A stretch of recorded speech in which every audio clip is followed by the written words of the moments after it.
Feels good, baby. Oh shit, I think we are live. Hit that subscribe, hit that like, everybody. It's game time.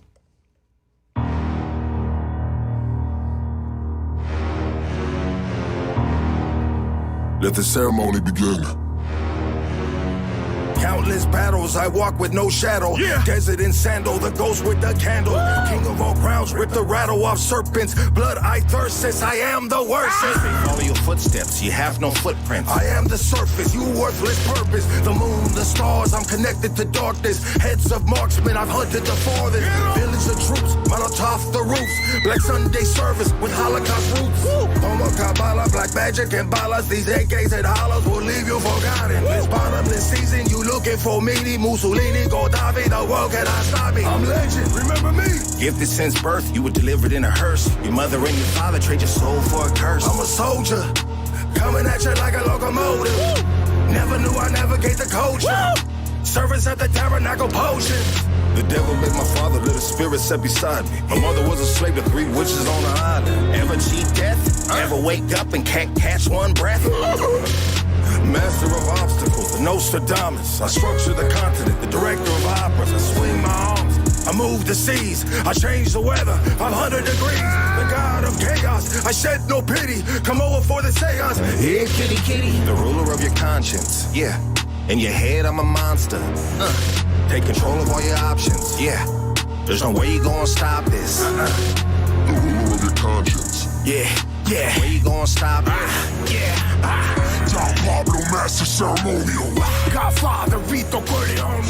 In other words, we're bosses and foremen. Superintendents, chief of command. Take a damn good sniff for that white shit. Welcome to Hood Stocks, everybody. Hope everybody's having an amazing Thursday evening. Almost through the work week, if you got a job. And if you don't, get one, motherfucker. Tired of seeing you on that sofa, baby.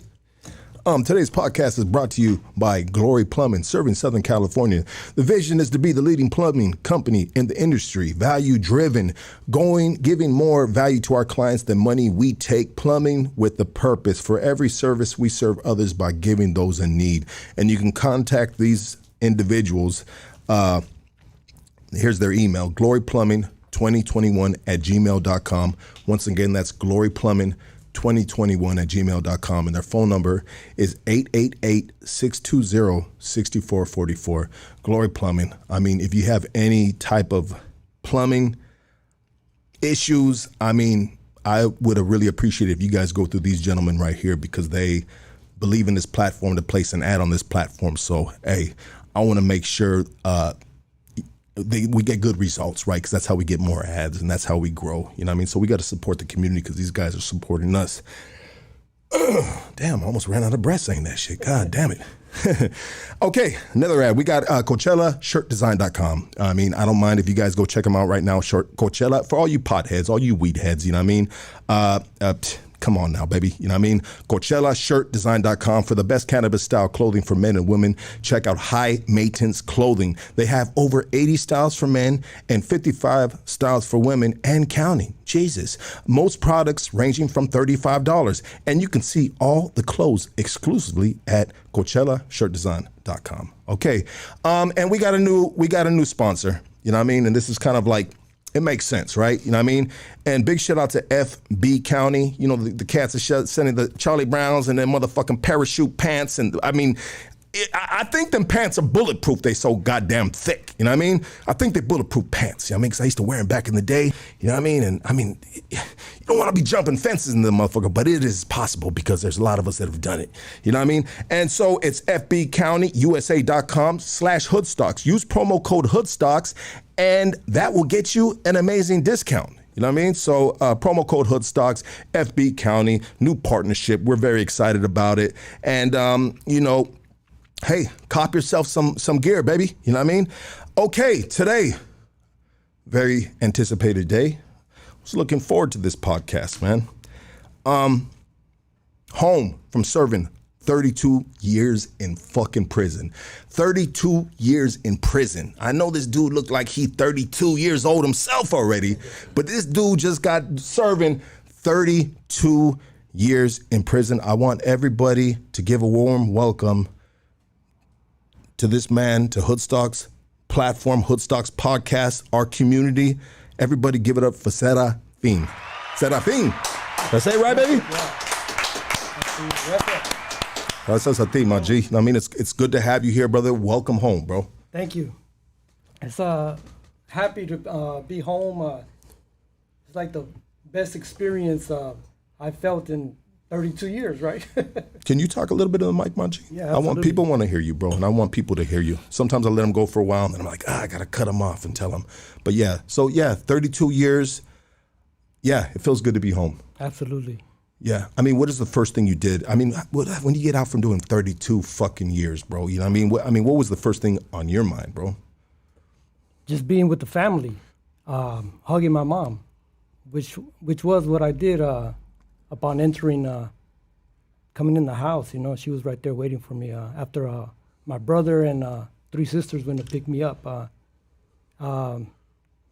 See, after I paroled, I had an ICE hold. So ICE came to get me the day I paroled. But we can talk about that later. So I served 6 months in ICE detention before I bailed out. Okay. And I'm still on bail right now under ICE supervision. But Yeah. we can talk about that later, though. Absolutely. And it's been interesting because of the past few podcasts that we've had a couple homies, bro, Korean homie and the Filipino homie, Edwin, they're going through the same thing right now, you know? And like you said, we'll talk about it later. You know, it's funny because it's not funny, bro. Okay, let me I misspoke.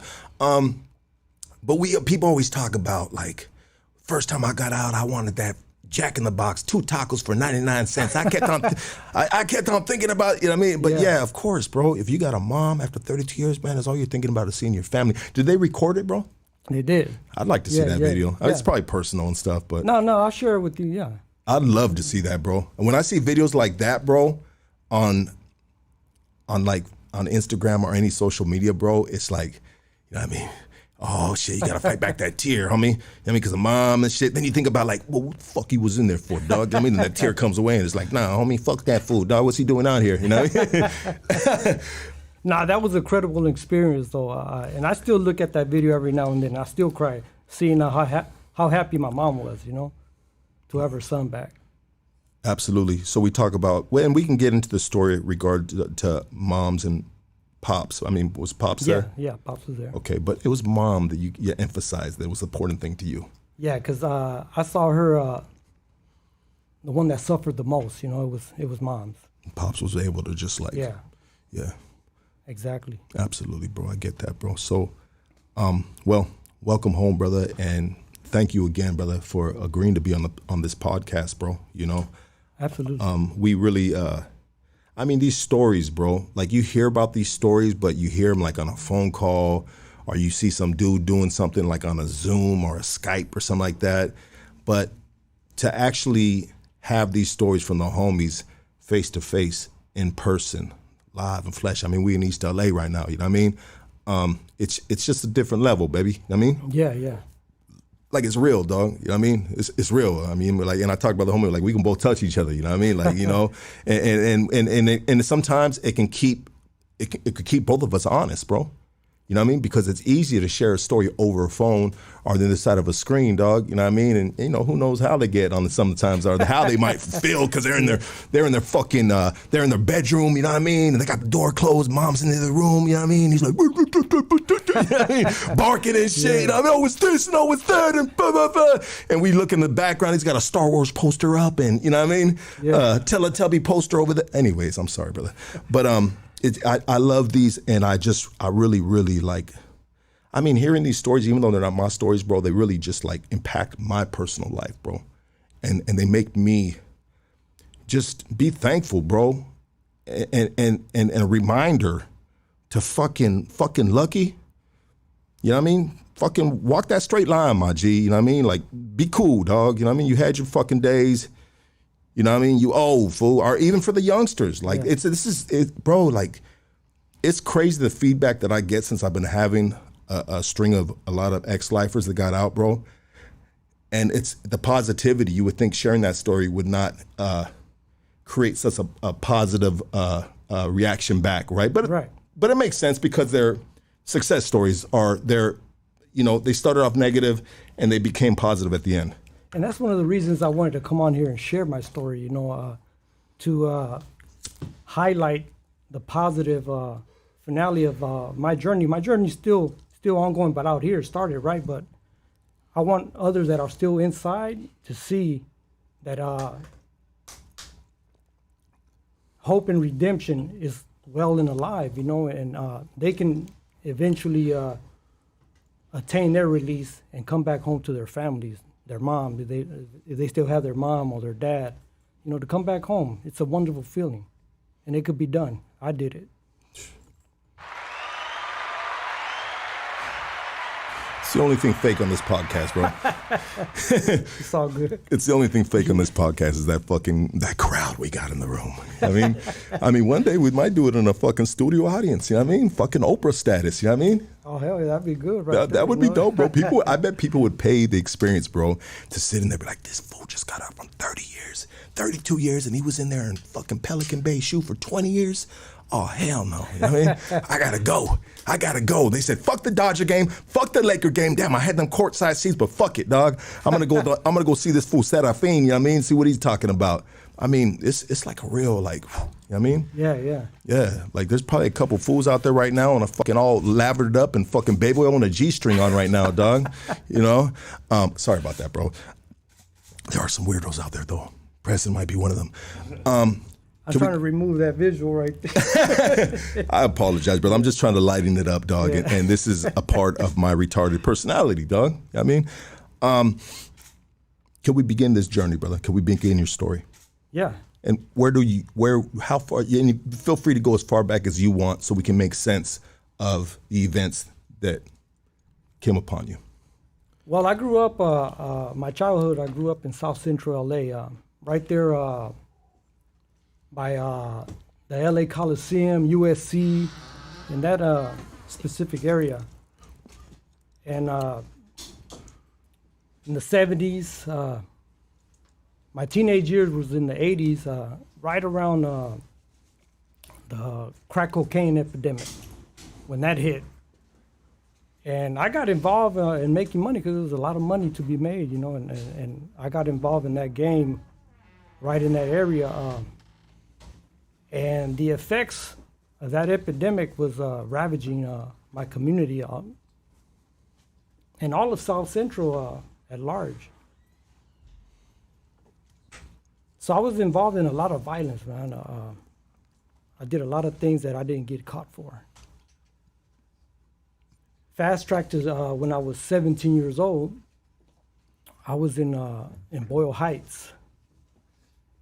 And I got caught up in a fist fight with some individuals. A couple hours later or so, one of those individuals ended up dead.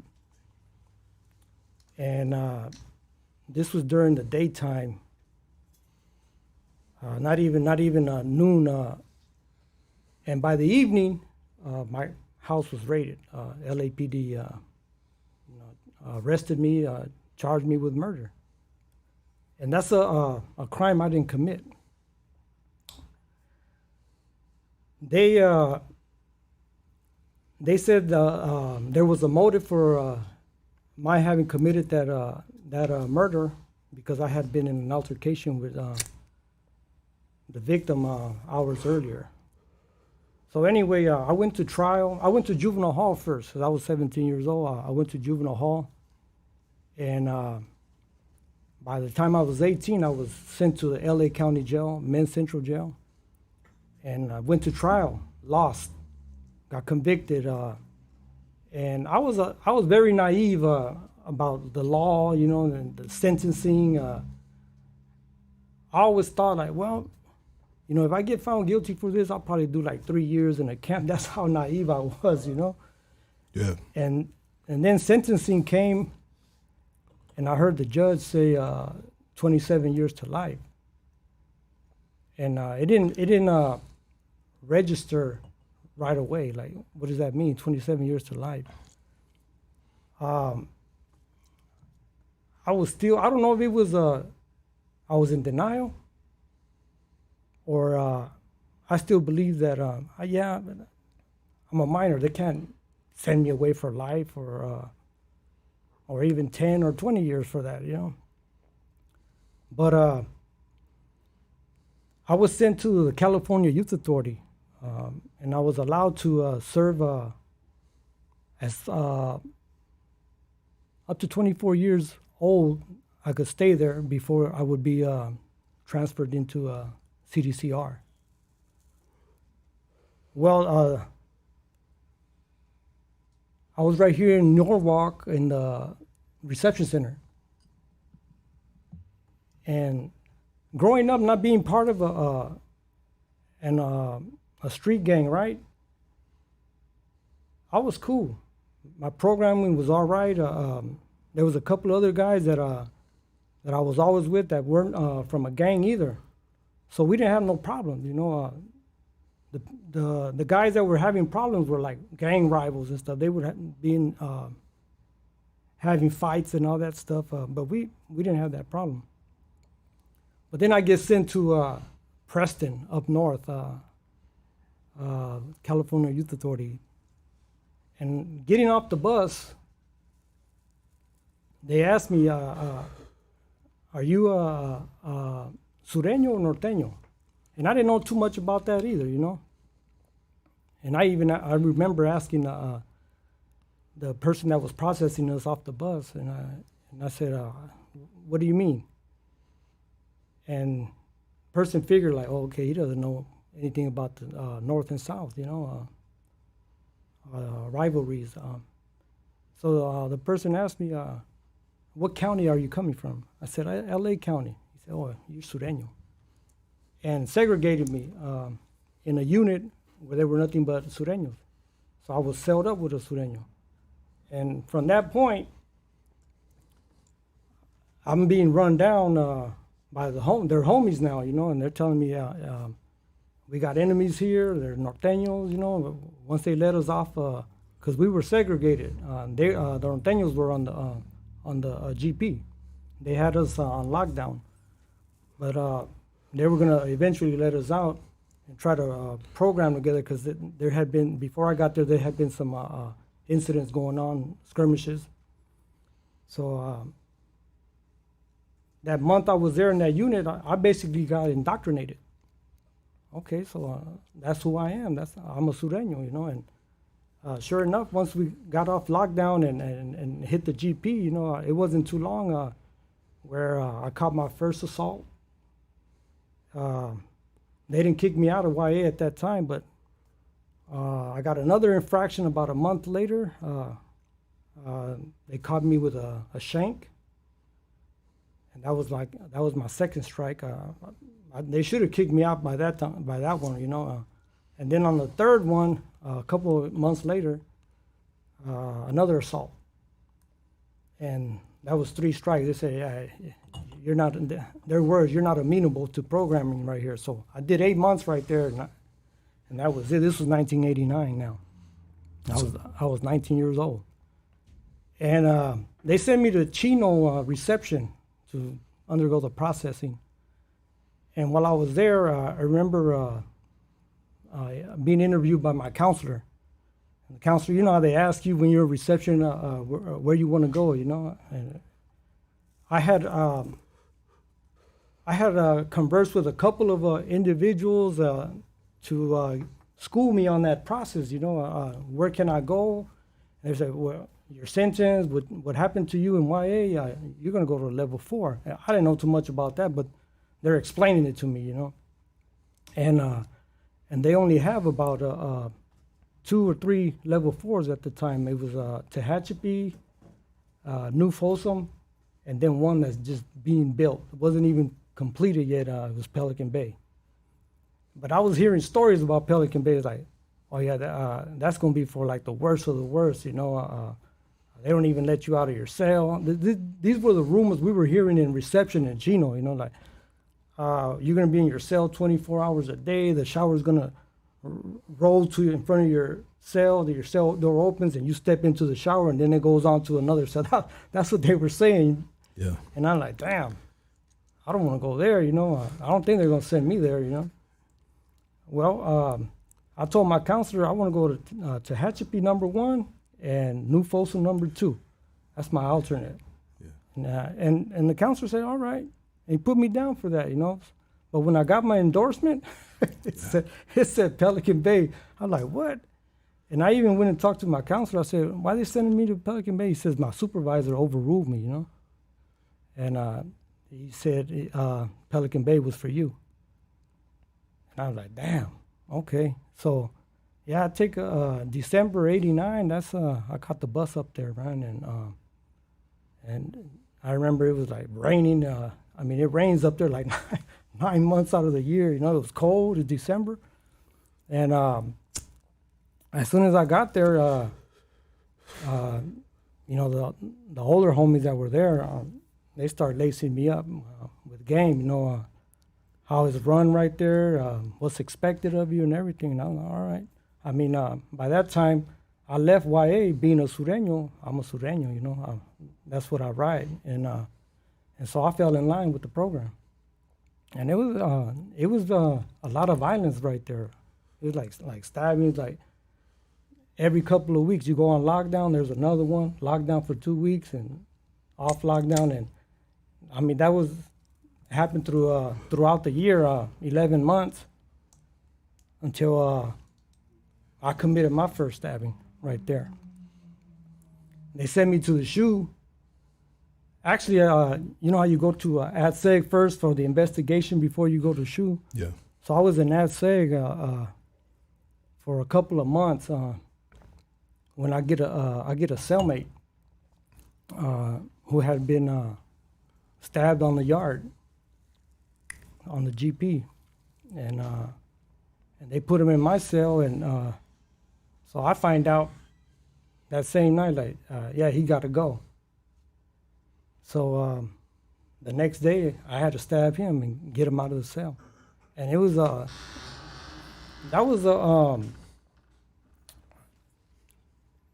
was quite an experience right there, man, because it was gruesome, you know. It's like there was like the night before, there was a lot of it.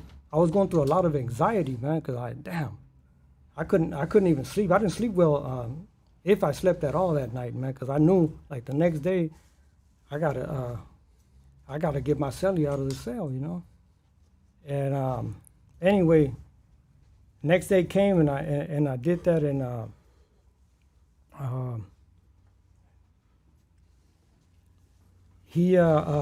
they took him out on a stretcher, and they took me out afterwards and like cleaned up. I was full of blood and everything, man. The whole cell was filled up with blood, and they thought I was stabbed too. Once nurses cleaned me up and everything, that was most of his blood right there. You know, I had a couple of scratches and stuff, but that was quite an experience for me, man. And you know, I often think about that right there. It's personal. Yeah. It's personal. I mean, if you're in a cell and it's just you and the individual, I mean, it hits different. It's different than, say, if you're on a yard or something like that. I mean, and you say you think about that a lot. I mean, what do you think about? I think about him, you know. I don't know. You were 19 at the time. I was 19. 19 years old. You were a baby.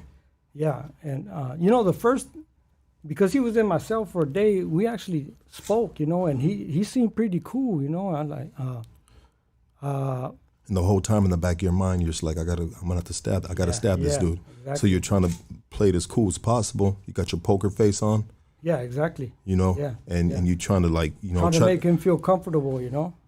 Like you're all right, you know. Yeah, you good. Yeah, but anyway, it happened, and you see, real quick. And I'm sorry for cutting you off, and people hate when I do this, but you said he was real cool. Yeah. Like, so he actually, you had conversations about, like, hey, how he got there. Maybe he talked about his old lady.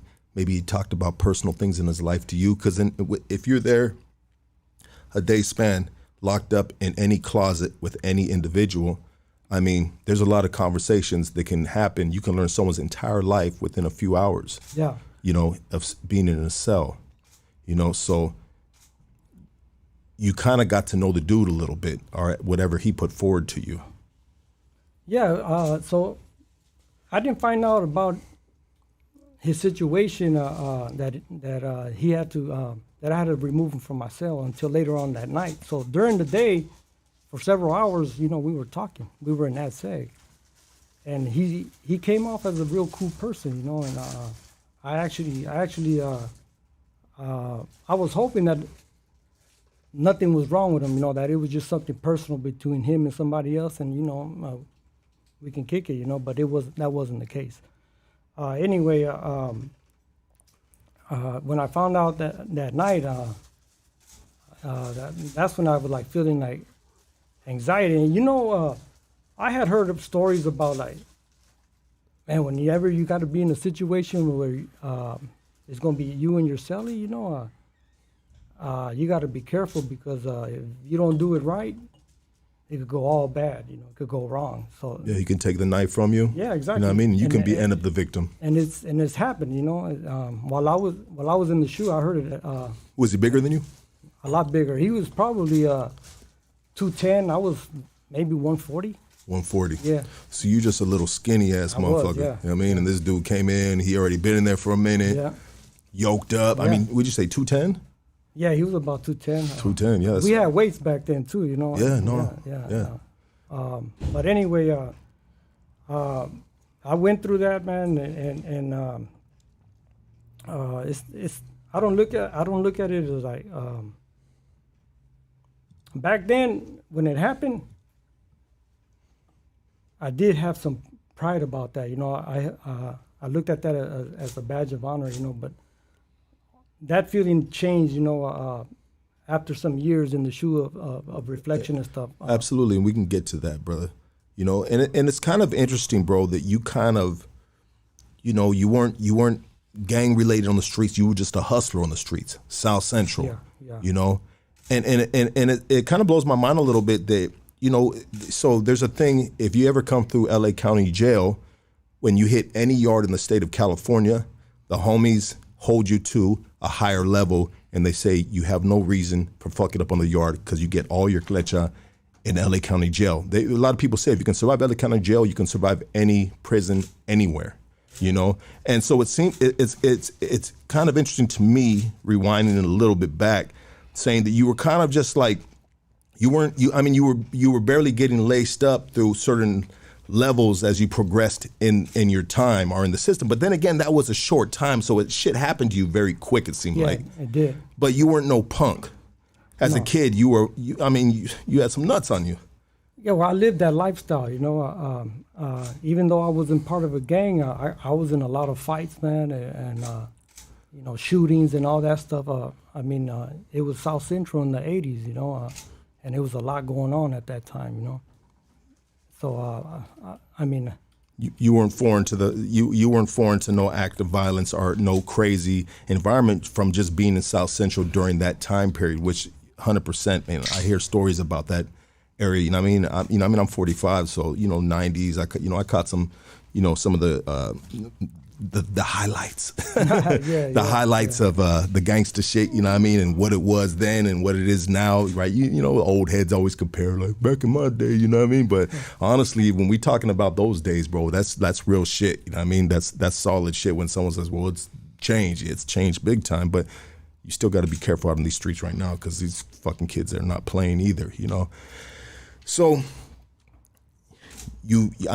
when you do a stabbing in a cell like that, and they come to your cell, what is the first thing they do when they come to your cell and they see there's an altercation going on inside a cell, and they look in that window and they see blood, bro, everywhere?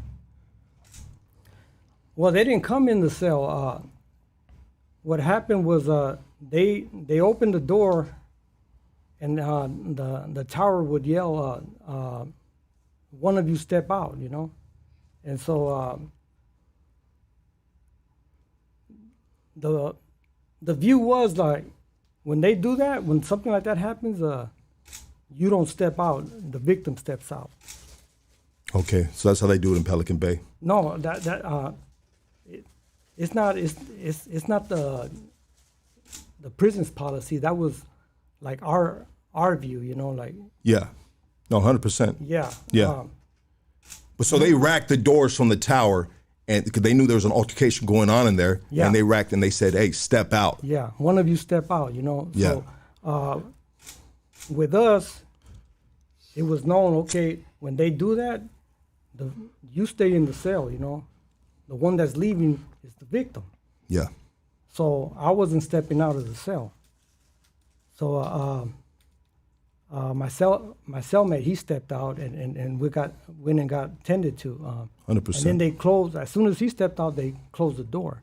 Yeah. So once they removed him and it was secure to reopen the door, and then they had me step out and walk to the front of the section door and had me cuff up. And then escorted me out to the rotunda where they checked me out, see if I had any wounds and cleaned me up, I had an altercation one time in a cell that when I was heading up to the cell, I had been in the oil a couple of times at this particular prison, which was Susanville 3-yard, and all the homies. So I knew the homies that were in back there, right? I mean, and when I'm walking up the steps, I'm getting escorted. All the homies are looking at me and they're going like this.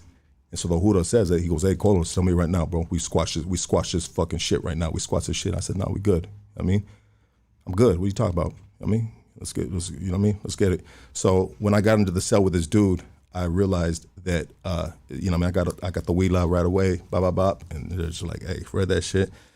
Hey, Lucky, your celly's got to go, dog." And I flushed it right away. But in the penitentiary, sometimes out of respect, you always show your celly the wheeler, you know what I mean? At least, you know what I mean? What I've been schooled on and what I've done, you know what I mean? And I flushed it right away. He said, "Hey, what did that shit say? What did that shit say?" You know what I mean? And I said, "Nah, it's just the homies, dog, saying what's up and shit, dog. I've already been back here a couple times, whatever, fuck, dog." Anyways, long story short, what I say with that is we had the altercation. I wasn't covered in blood like you, bro, but they kept on saying to get down. You don't get down, bro. You know what I mean? And they opened up my tray slot, bro, and they're hitting first they were squirting the little bitch-ass fucking mace things, dog. You know what I mean? Because I was scrapping with this fool, dog. And then, get down, and getting down. Then they fucking put the fire extinguisher thing there. And when you put that much of that pepper gas, whatever, it sucks up all the oxygen. And all of a sudden you go, you go like that. And that's what happened to me. You know what I mean? That's when I got down. Long story short, he was the first one that went out, right? But anyways. But that was our policy, Yeah. That's what we did. The victim always exits the cell. You stay in there. 100%. But what you just described, the wheel and all that, yeah, that's exactly what happened. Yeah. That's exactly what happened, and that night. And he was curious to know what it said, and I had to think of something, real quick. Oh, it was nothing, don't worry about it, He was worried. He knew. Yeah. He knew. And so you said that night, I mean, you didn't sleep the whole night? Nah, I was going through a lot of anxiety right there. Like I said, this dude was a lot bigger than me, and he was out there hitting the weights and all that stuff. I'm like, if it goes bad, it's gonna go bad, I mean, but at the same time, you come from YA, you know what I mean? So you know what I mean? You got you got your, you know what I mean? You got there's a little bit of training behind, you know what I mean? So you're just thinking like, fuck, I got to do what I got to do. If not, it's gonna be me. And so the victim steps out. Yeah. The victim steps out. And what do? Do they come cuff them up, escort them out? Yeah, they called them to the front of the section because the guards didn't come into the section. The floor staff, they didn't come into the section. It was just the tower that was controlling the doors, and the tower popped the door open, yelled for somebody to come out. My cellmate came out, and then they called him to the section door to cuff up and remove him out of the section. So once that happened, then they called me out. After that, I served 2 years for those 2 SHU terms. And while I was in the SHU, I started reading the Title 15 and trying to understand rules and regulations. Because I ran into some guys that were pretty sharp on the law, man, and that amazed me, because they wrote up documents and briefs and stuff like attorneys would, and I'm like, damn, how they know all this, and they told me, well, you got to read law books and stuff like that, and one of them suggested, here, start off with the Title 15, and that's what I started doing. A lot of my time spent during those 2 years was reading the Title 15, and particularly SHU terms, right? Yeah. Let me real quick. So Title 15 is a book that they give you, for those that don't know, is a book that they give you, basically law of inside of CDC, right? Exactly. Everything is like, they don't make it up on the fly when you go in there and they're like, I don't like this dude's fucking haircut. We're going to give him this. Like, everything is per title, and it's just like, it's like a law book, but it's the law book of your lockup environment. You know what I mean? California Department of Corrections, so that is another Bible besides the Bible that's sitting talking about Jesus. That's another Bible, right? Yeah. Some should study as well. So you study the book and you're amazed at the same time that, if you're in Pelican Bay, bro, that is I say this all the time. I don't mean to be a broken record, but it's the Nike, it's the Jordan of prisons. It's the top of the top. It's the cream of the crop. They make movies about these dudes that are in this facility, and so you go in, you're in the SHU program, and you're amazed that there's homies on La Tira that are just so fucking knowledgeable, bro. Probably obviously better than the lawyer that was representing you. Yeah, exactly. Yeah. Shit, you thought you were gonna get a fire camp. God damn it, what the fuck is that lawyer at, bro? You know what I mean? Probably not doing it anymore. Oh yeah, we're gonna talk about that lawyer too, because there's a story behind that lawyer. What I came to find out years later. But okay, we'll touch up on that. Go ahead, brother. So here I am. I was given 36 months for those 2 incidents to serve in the SHU. So there are no cases. They're like the DA's not picking them up. They picked them up. They picked them up. Yeah, they picked both of them up. And I did go to court. We'll get to that right there briefly. Okay. Because I wanted to touch up on the issue with the Title 15. Go ahead. Because it relates to that.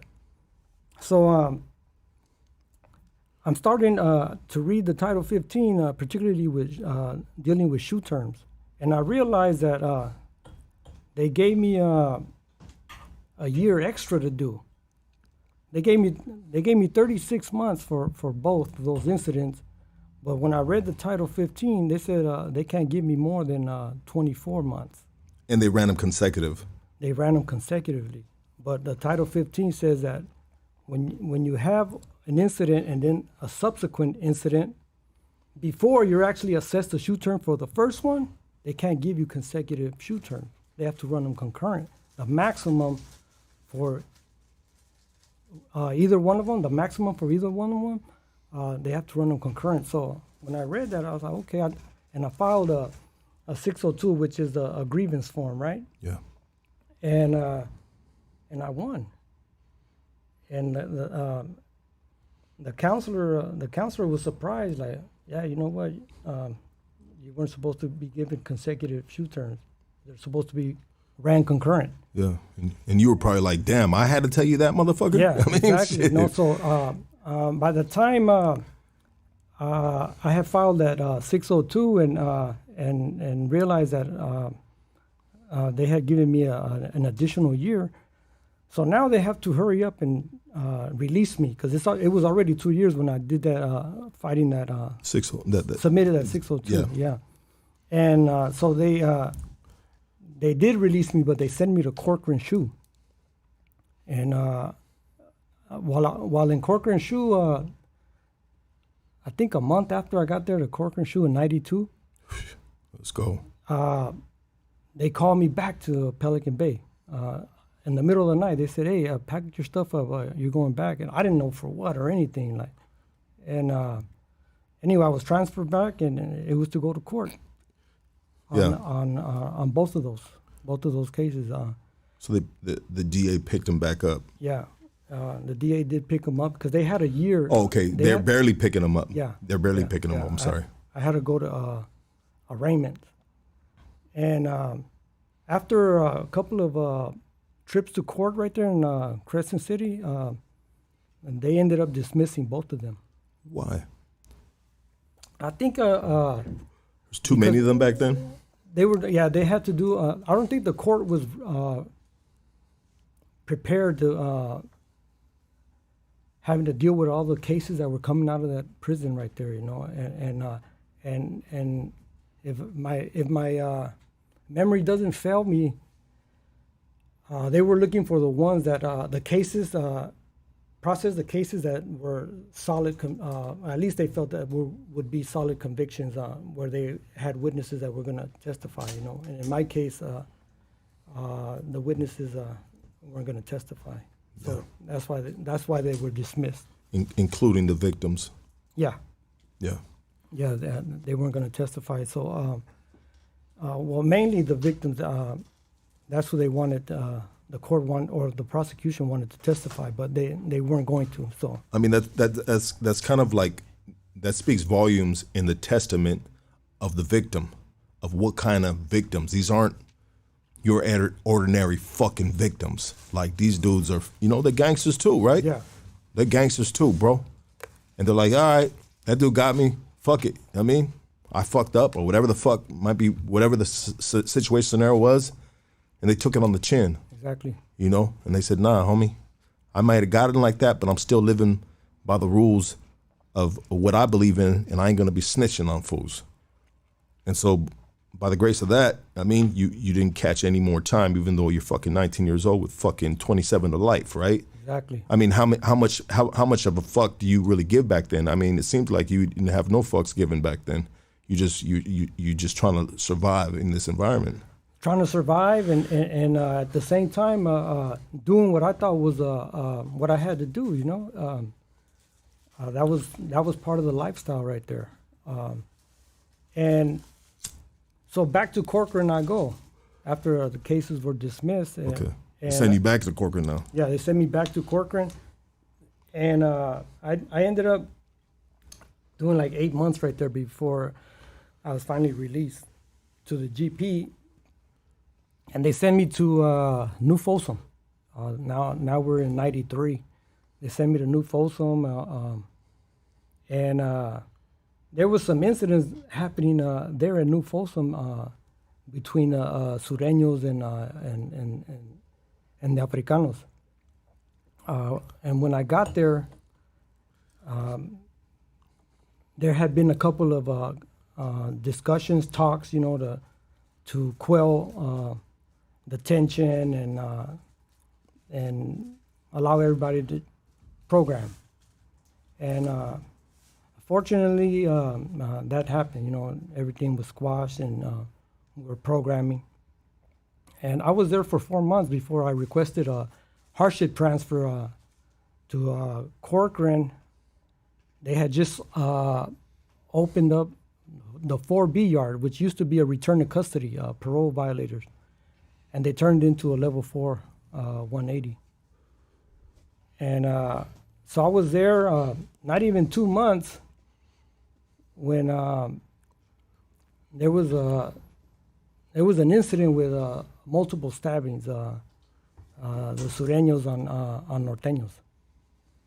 And there was shots fired, and a riot ensued after that. With other Norteños that were there and Sureños. And so after the shots fired and everyone got down, you know, they started investigating, you know, who committed these assaults.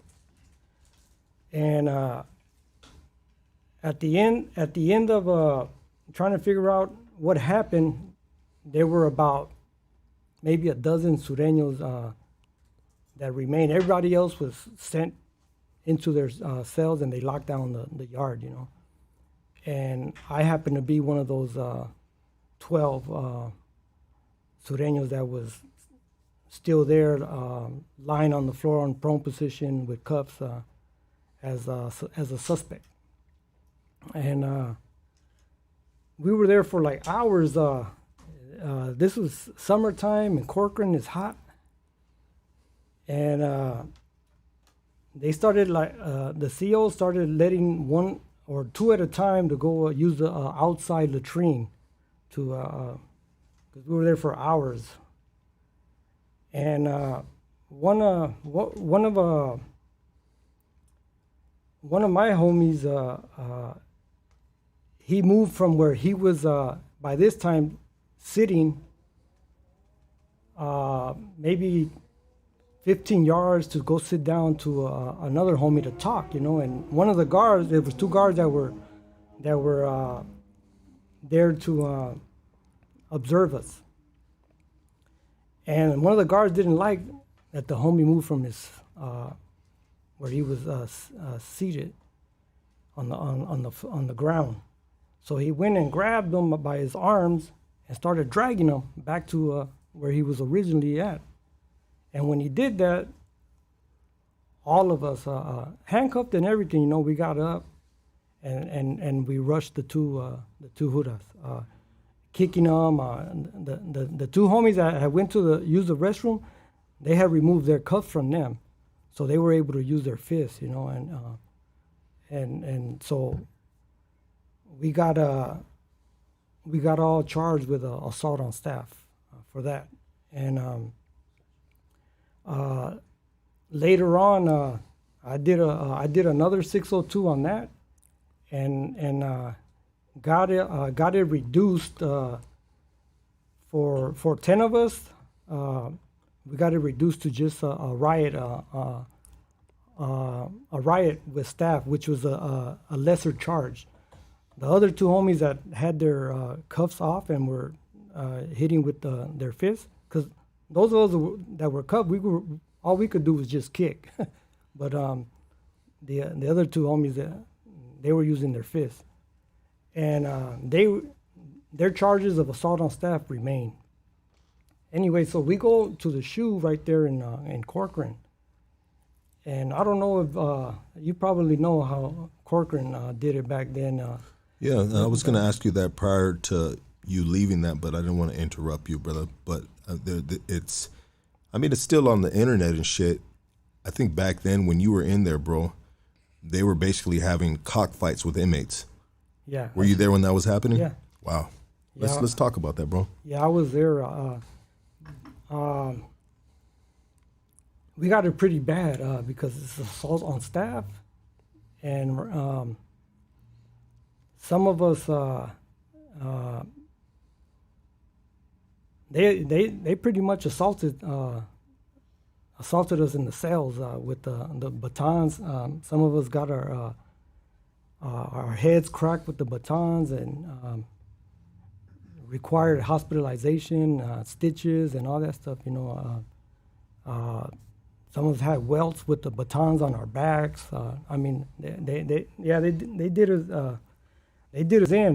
They were going back in there for retaliation for you guys assaulting their fellow officer. Yeah, that's what it was. And they weren't fucking around. And did they let you know while they were fucking you up, hey, don't ever touch one of us again? I mean, what was the dialogue? Well, just expect that. That's the type of treatment that we were going to get while we were there. They let you know that? Yeah, they let us know that. Yeah.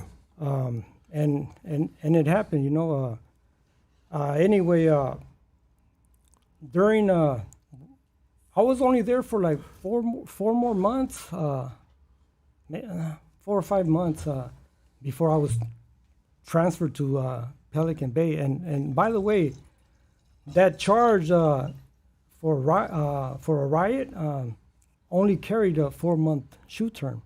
So I did the 4 months there. That ain't shit. And no, I wasn't. Yeah. And when I was set to be released, they didn't want to release me.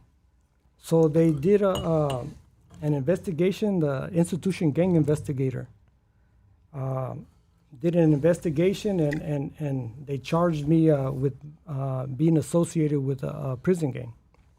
And they validated me. And that once you're validated, they give you an indeterminate SHU term. You have no date to get out of the SHU, basically. And I remember there was a saying back then. There's only 3 ways to get out of the SHU, which was if you had a parole date, you got out, you went home. The other 2 ways, if you debrief, which was become an informant, that was another way. Or if you died in there, that was the 3rd way, And number 1, I didn't have a date. I didn't have a parole date, so I couldn't get off on that one. And I didn't plan to die in there, so that wasn't a way either for me. And debriefing, that was just not an option for me as well. So I was stuck in there, and they sent me to Pelican Bay, and that's where I've served 10 years before they let me out. After the rules had changed, they called something that was called inactive status, where if you had 6 years clean without any documentation that you were still involved, actively involved, and that was the key word there, actively involved.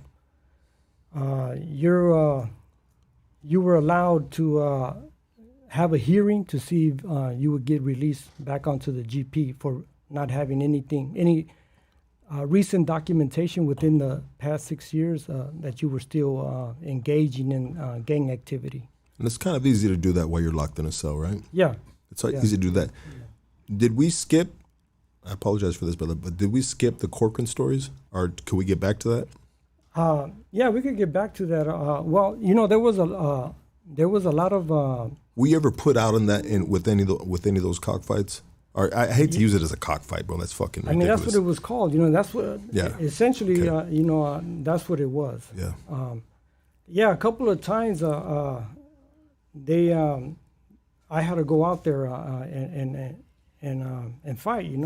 Because I had enemies, and they would purposefully, the COs purposefully open rivals' doors. And have them go outside and watch the fights. They were betting on the fights. That was those incidents, along with what I mentioned of that in-cell incident, right? Were very stressful because there were times you knew that the next day you were up to go to yard. So you knew you were going to be up a certain time, a certain order. They were going down the theta. Yeah, they would go down a certain order, So once you got into an incident, they would put you on something that's called CTQ, confined to quarters, for 10 days. And once your 10 days are up, okay, now you go back out to the yard, okay. So 10 days was like vacation in there. Yeah. Like, I ain't got to worry about, we're getting pulled out. I mean. Yeah, I did mine. I'm going to go do my 10 days, and get ready for the next, Yeah, I mean, we laugh about it. We laugh about it right now, but you probably laughed about it then. Like, this is what it is, right? Yeah, and it's unfortunate. I guess that's the way that I'm coping with that right now. I laugh at it, but it's not a laughing matter. What was going on, because people died. People were dying out there on those yards, and it's basically they were pulling you out your cell, and they're pulling out an enemy. They knew, all right, this dude don't get along with this dude, so it's got to be on site with these dudes, and they're putting you out to the whole yard, the oil yard, the yard that these guys go out, which is basically you got fucking 4 walls, handball court. And the most stressful part of that wasn't who you were going to go out there and fight with. It's the guard, the tower that has the weapons, the Mini 14, a high power rifle, or back then they used to have another one. It was a 9mm rifle as well, and I mean, you just said it was like a concrete box, and those bullets tend to bounce around like a pinball, you know, and sometimes you may be the unintended target and get hit by one of those bullets that's ricocheting all around that concrete box, you know, and that did happen. And then they had, I remember they used to use these other bullets that when they hit the concrete, they would shatter. And some of the shrapnel would hit targets as well, you know. That was probably what was more stressful for me. Like, damn, am I going to get shot, you know? Am I going to die today? Yeah. Yeah. Yeah. That was going on. And because I was there when that was happening, after I got sent to return to Pelican Bay on that validation, there was an investigation going on. The feds got involved in that, and they were investigating the cockfights in Corcoran. And I actually got a visit from the feds over there while I was in the SHU in Pelican Bay. How was that? They racked my door, my cell door in Pelican Bay. You got a visit, you know, and it was during the weekday. There's no family visits during the weekday, and like, who is it, you know? And they didn't want to tell me. So I went to see who it was, and when I got there, it wasn't even the visiting room. It was some other room off inside the facility, and they identified themselves. You know, that they're federal agents. And they told me why they were there, and they were conducting an investigation onto those incidents in Corcoran, and you know, they knew I was there in Corcoran, and they knew I had experienced those fights.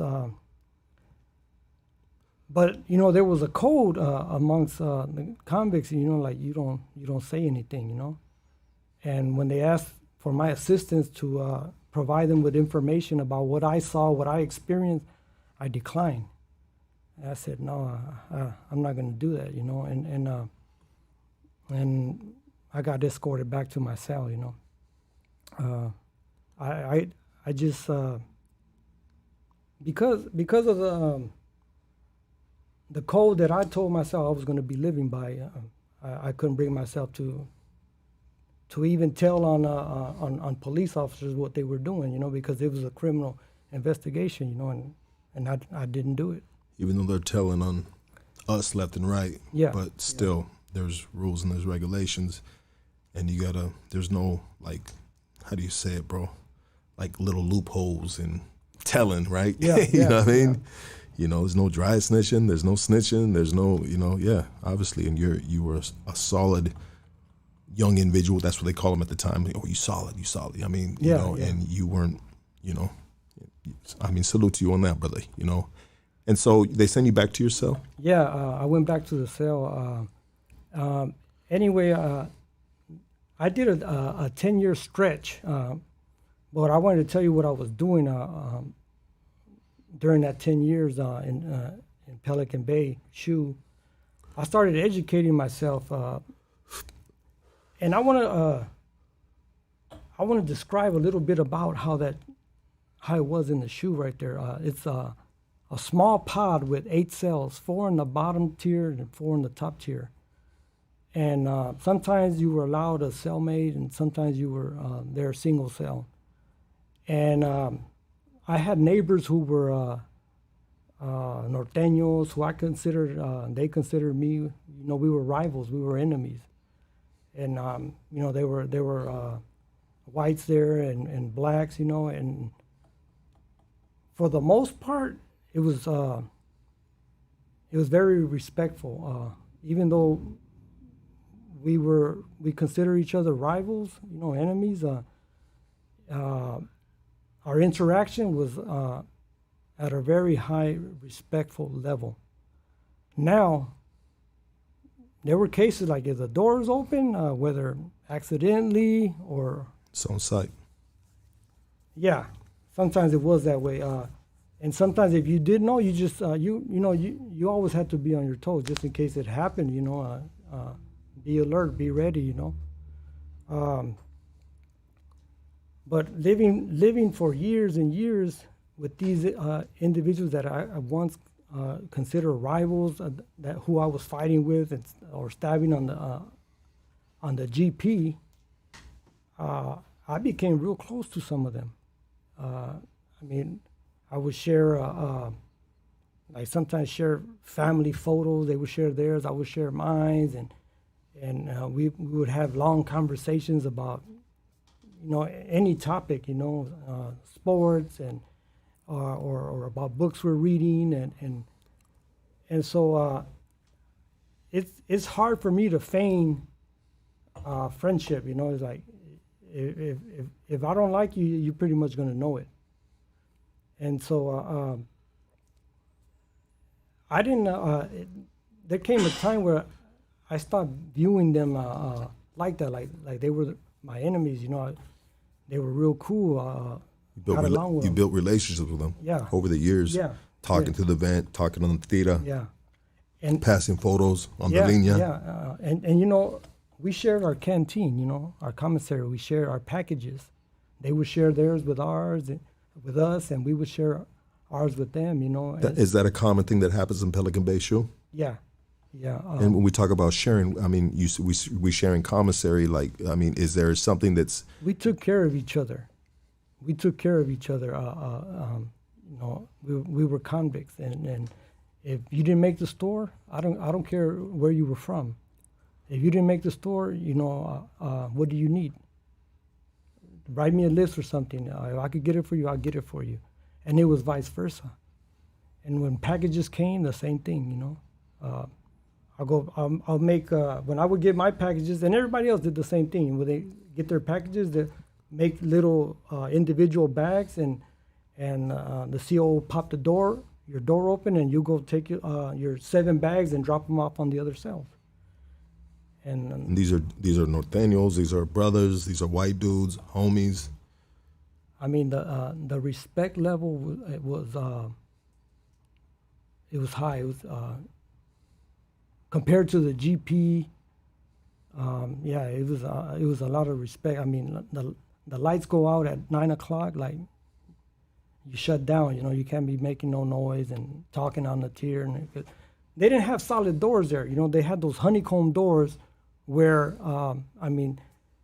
everything. You could hear footsteps from your neighbor walking in the cell. You could hear everything, and then the wall in front of the cells, all the sound bounces off, echoes, and goes into all the cells. So, we had an agreement there. At 9 o'clock it shuts down, all the way till 6 in the morning. Okay, the program's up. And that's how we lived. Try to make the best of an already tough situation, being confined in such extreme conditions of. They used to call it the lack of environmental stimulation, because there were no cells in the window. There were no windows in the cell, and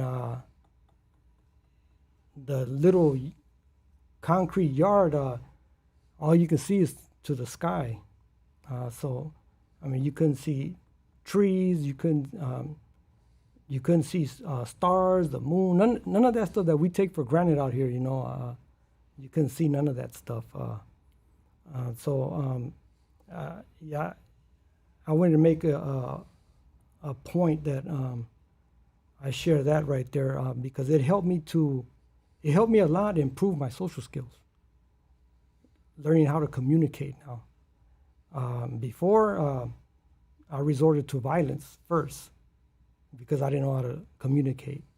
But being in the SHU and communicating with people that I once considered rivals and stuff, it made me see things in a different light. Where I can resolve problems through communication, because problems arose in the SHU. Maybe on occasion someone didn't adhere to our policy. That it shuts down at 9 o'clock. And we had to talk individuals had to talk about that, you know, but we resolved it through communication, and that was a huge development in my life in learning how to communicate and resolve problems through dialogue as opposed to violence. You're adapting to your surroundings now. Yeah. You know what I mean? Because it's easy to be on a GP yard. Be like, man, I ain't telling this full shit. Yeah. Fuck this dude. I got access to him. But now here we are, locked in these fucking cages.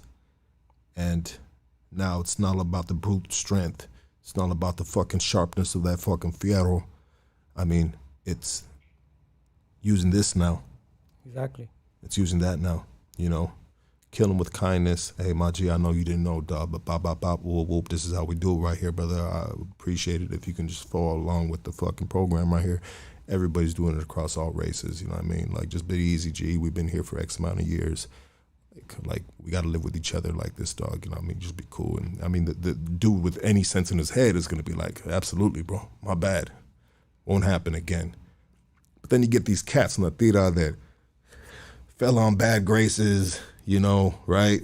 Have you had ever those scenarios where they don't want to fucking shut the fuck up? Yeah. They're not following around with the program because they just feel like they're on an island all by themselves. You know, everybody's on an island by themselves, but now you're gonna be on this island on a different fucking disrespectful manner potentially, right?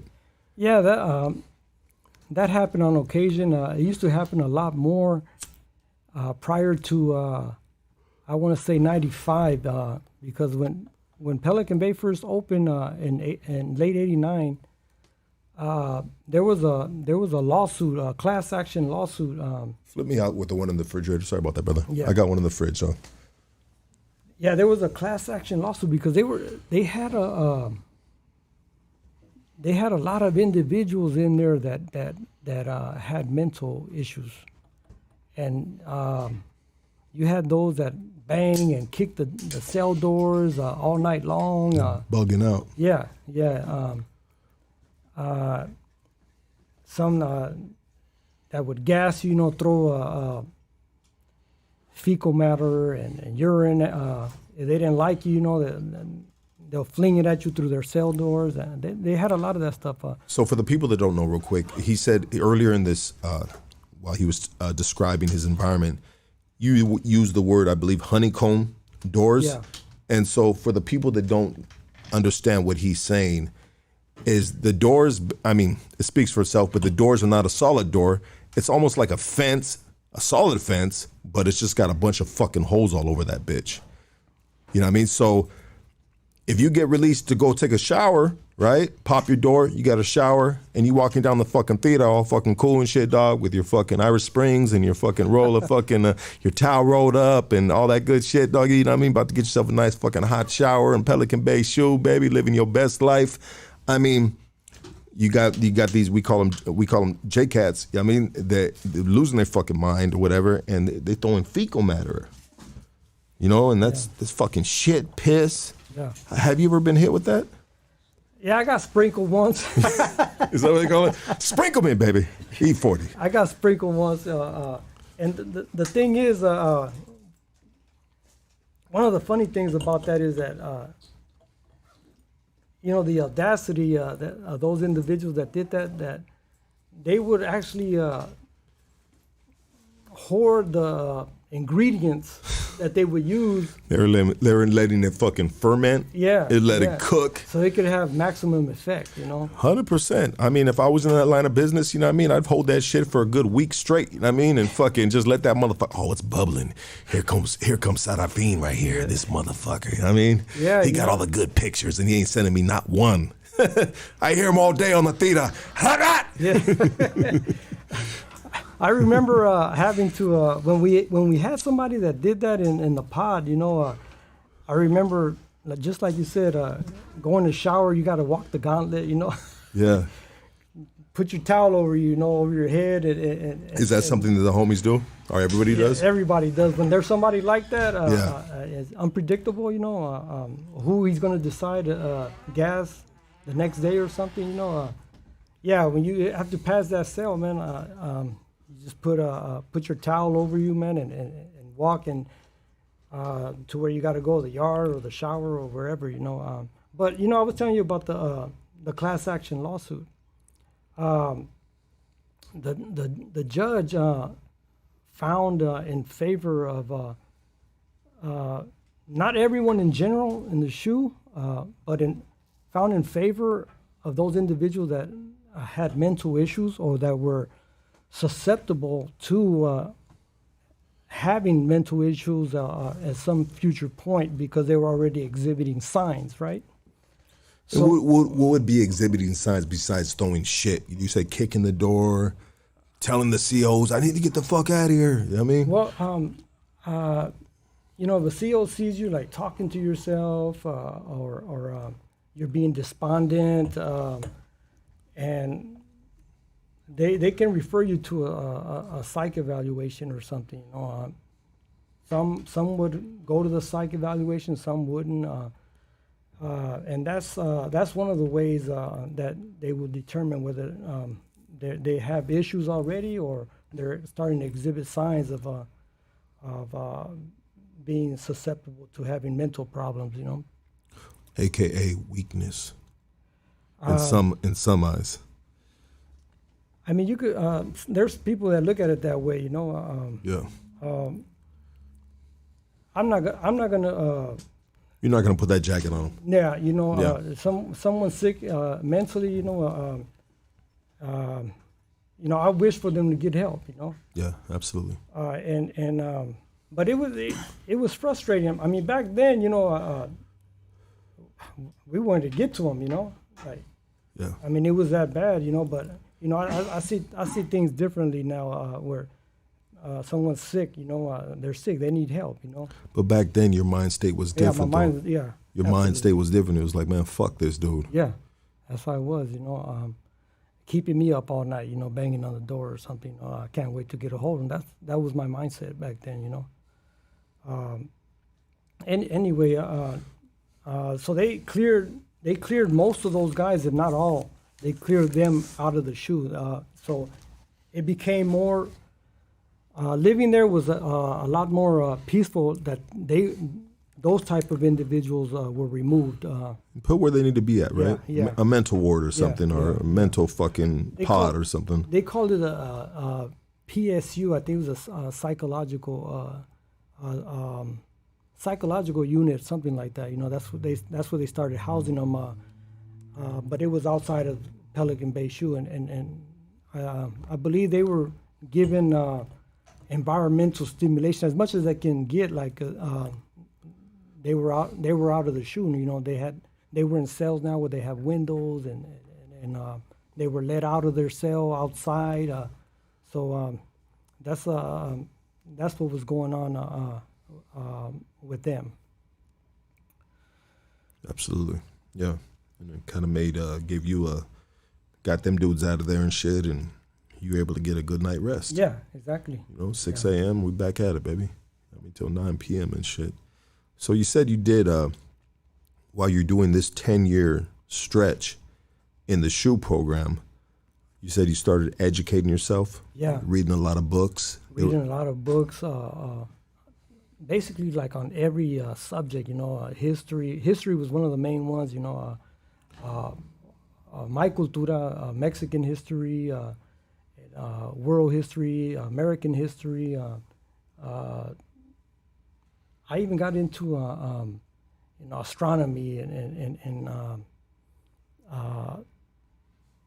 there was some books on physics. You know, they were a little bit way beyond my comprehension. You know, but I tried to understand as much as that as I could. You know, but without a teacher. Yeah. Yeah.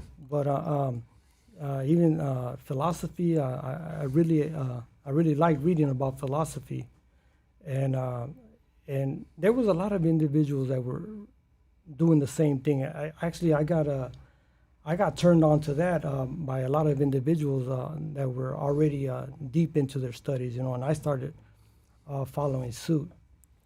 How was it being in there, and being, I mean, you fully with the business at the time? right? You following suit 100%, but you're kind of like a resident that's not from a neighborhood, but at the same time, your resume says different. You know, were you ever treated less, or at the time, since you knew you weren't from a gang, did you really try to do more because you wanted that, you know, that ultimate respect of one that was from a neighborhood, right? Yeah, you know what? That's exactly what was going on with me without really understanding it. During my YA time, and when I first hit Pelican Bay at 19, there was I'm gonna go on and say it. I was dealing with insecurity issues. You wanted an identity. Yeah.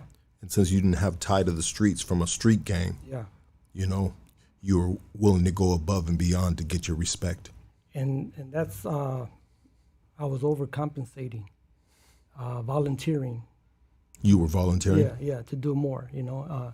And I started liking that pat on the back from the older homies. Because back then the older homies were just like the real older homies. Like on that playing field, like when we talk about older homies, we talking about the big dogs, big haters right there, right? Mm-hmm. You know, without saying it too much, right? Like there's a different level, especially back then, bro. Like the dudes, like it's a different caliber of dudes that are back then. I mean, these dudes, and salute to the brothers that are still doing their time and whatnot, but let's talk about the caliber of individuals. Like these dudes are savages. I mean, they're just like, they're really, and that, I don't mean to say that in a disrespectful way, but I just mean like these dudes are about the business. They're about the fucking life. They are living it, they're walking it, and they're doing the fucking time. I mean, it's a different level when we say the pat on the back from the older homies, like from now, and no discredit. Like I really need to watch the way I speak about this, you know what I mean? And that's just me being conscious about the subject, you know what I mean? But I mean, these are dudes that are respected men back then, right? Yeah. You know, and you loved it, you embraced it, you know what I mean? You know, you embraced the love as a little homie, you know what I mean? And I've had the experience myself too. Certain dudes that I just remember to this day. I'm not gonna say their name, but you know, I'm fucking like 18, they're fucking like in their 50s already at this time, you know what I mean? And when they gave me that love, that cariño, you know what I mean? That just like, you know what I mean? It felt good, bro. You know what I mean? And it made me want to do more, dog, because I like the feeling, bro. And so I'm glad we touched on this right here. So you liked it, bro. You were raising your hand for shit, bro. Yeah. You know, youngster, YA baby coming through. You know, I got this shit. You know, and you handling your fucking business. So by the time you get back to Pelican Bay and shit, your name is known already. Yeah, you know, when I left Pelican Bay in '92 to go down to Corcoran, and then they led me out to New Folsom, GP, and then I got that hardship transfer back to Corcoran, GP. I recognized there was recognition. People had heard about my name. They had heard about what I had done, and where I had been, and because of that, people treated me differently than from when I first got there to Pelican Bay, and with that came an unspoken responsibility. Okay, you were up there. You've been schooled. You know how things are supposed to be ran. You know how the program's supposed to be ran. So naturally, questions would be directed towards me about issues on the yard. And I would give my opinion on that. And that's what got me in trouble, because people talk.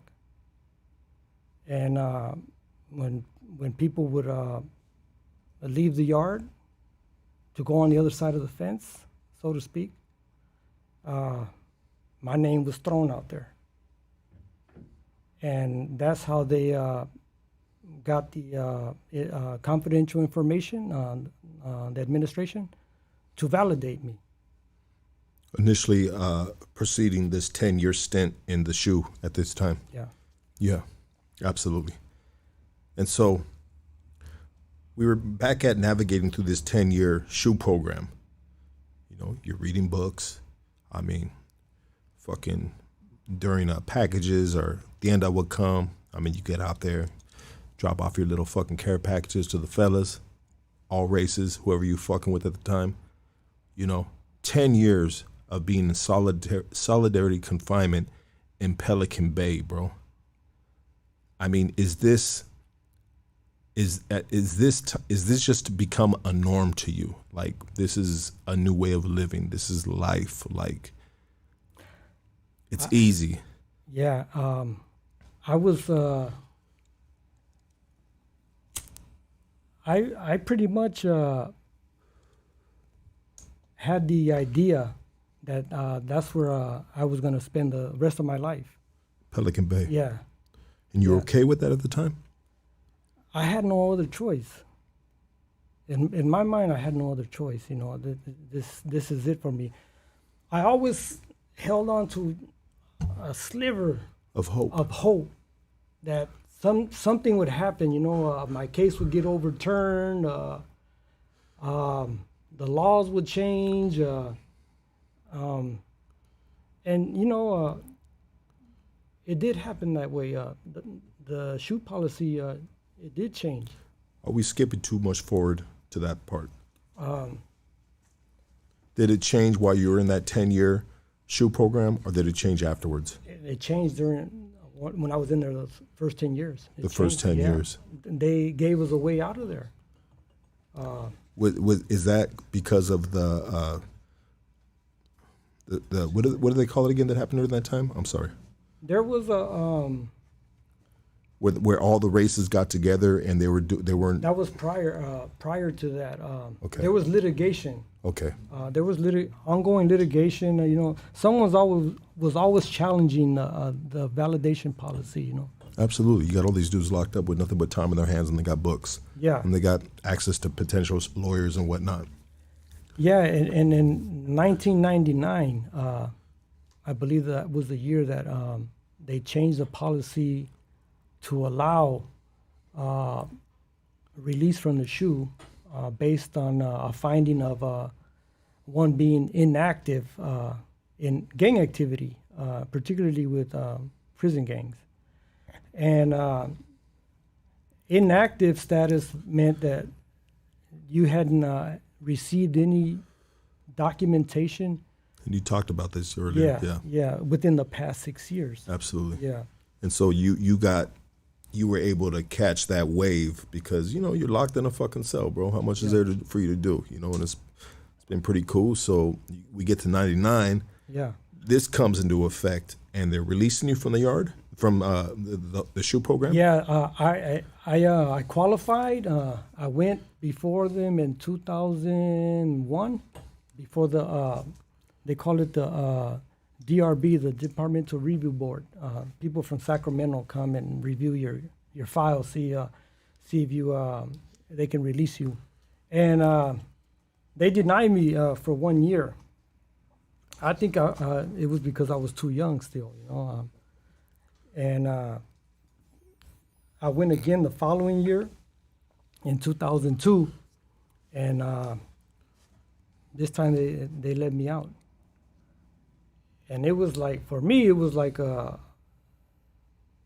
regaining my freedom. Absolutely. Even though I was still in prison, I was out of the SHU. Now I could get contact visits. I could hug my mom, my dad, my brothers and sisters, you know, and that's what I have been wanting, you know. And I was one of the fortunate ones to get visits. I would probably average about 3 visits a year. They would travel all the way from L.A. to Crescent City. How far is that drive? I think it was 12, 13 hours one way, 12, 13 back. Right, Javier? It was about that, right? Yeah. And we got your brother right here. my brother Javier, yeah. He was one of the ones taking those trips, huh? Yeah. And Salute to you, my G. Absolutely, bro. and it was hard, those visits. I enjoyed seeing my family in those visits, but the end of the visit was hard, because I had to see my mom cry, through that window, because there's no contact visits in the SHU. It's the window and then the phone. And every time the visit was over, it was sad to see moms crying, because I know how much she wanted me. She wanted to take me home with her, So how many, let's talk about your family real quick. Siblings, I mean, where you at on the list, bro? Youngest, oldest? There's 7 of us, and I'm the third. It's 3 boys and 4 girls. The youngest is a girl, and she was born, I want to say, almost 3 years after I had been in already. Wow. Yeah. What kind of conversations do we have with our family while we're a young man that's in the highest level of security in the state of California? I mean, I know you're behind a glass, you're on the phone. What kind of conversations are we having with our family? What are they asking you? A lot of most of the conversations were, I would ask a lot of questions, what's going on out there? What are you guys doing? Because we have a large family, they were always holding events, birthday parties or, the Christmas and the holidays and all that stuff, and I would ask them questions, and they would tell me what happened. They would send me pictures. Yeah, that was enjoyable, even though there was a sad part because I couldn't be there to partake in that and be with the family. They would also ask me, how I spend my time, and I would tell them I always try to paint a positive light so that I was comfortable where I was at. I was happy. That I don't necessarily pass my days feeling sad or depressed or none of that. Were you telling them the truth? Yeah, for the most part, yeah. I would tell them the truth, even though, I miss my freedom, I miss my family, but I did the best I could to live with a peace of mind while I was there. And you know what, bro? You just made different, bro. And hold on real quick, bro. I mean, shout out to all the crybabies right there when they get a fucking visit, dog. They put in a fucking 10 on a motherfucking 2 and shit, dog. And then time is time, and it's not to be fucked with, when you're locked in a cell, but there potentially, not on this level of this environment, but it can potentially happen anywhere, bro. Let's just be honest about it, But there can be some dudes that are going after the visit and they are just like stressing their family out, bro. Like, this is fucked up. Blah, blah, blah. I ain't seen the sun since fucking whoop-de-whoop-whoop. There a lot of people potentially could be running game on them, maybe because they got a drug addiction or maybe they owe dope or, there's just different scenarios and shit, and we don't need to get into all that and shit. But what I mean by you being made different is you didn't run none of that shit on them. You just said, hey, you know what? I'm good, like, I'm reading books. I got some cool neighbors. Yeah. Like, shit, hopefully I get out of this bitch pretty soon, but rather than that, like, I'm comfortable. Like I don't got no problems, you know. And that speaks magnitudes, bro, because you're putting your family at ease, bro, especially your mom, dog. Yeah, and there was a lie that I had to tell them though, my mom and my dad, and that was that someday I was going to get out, you know, because at the time I was thinking like I'm never going to get out. You said this is a lie that you tell them. That I had to tell them because you're trying to protect their emotions. Yes, I'll try to keep their hope alive that they were going to see me again out there. Yeah. So they were, you know, they would ask me, when are you getting out of the SHU? When throughout all my years of being incarcerated, they would ask me, when are you coming home? You know, and you know, I believe that I wasn't ever coming home. Number one, lifers weren't being released. Number two, especially lifers who had caught the type of cases that I caught inside. You know, those in particular aren't ever getting out. You know, and then on top of that, validated. And it's interesting, bro, because honestly, bro, you could have potentially slid through the cracks, not being tied to a gang. Like you could have taken the easy road, bro. And when let's talk about individuals the way they're made, you said, fuck that. That's not what I'm about. If this is the program, then this is what I'm gonna join the program. Not 100%. It seems like you did 200%, bro. You know?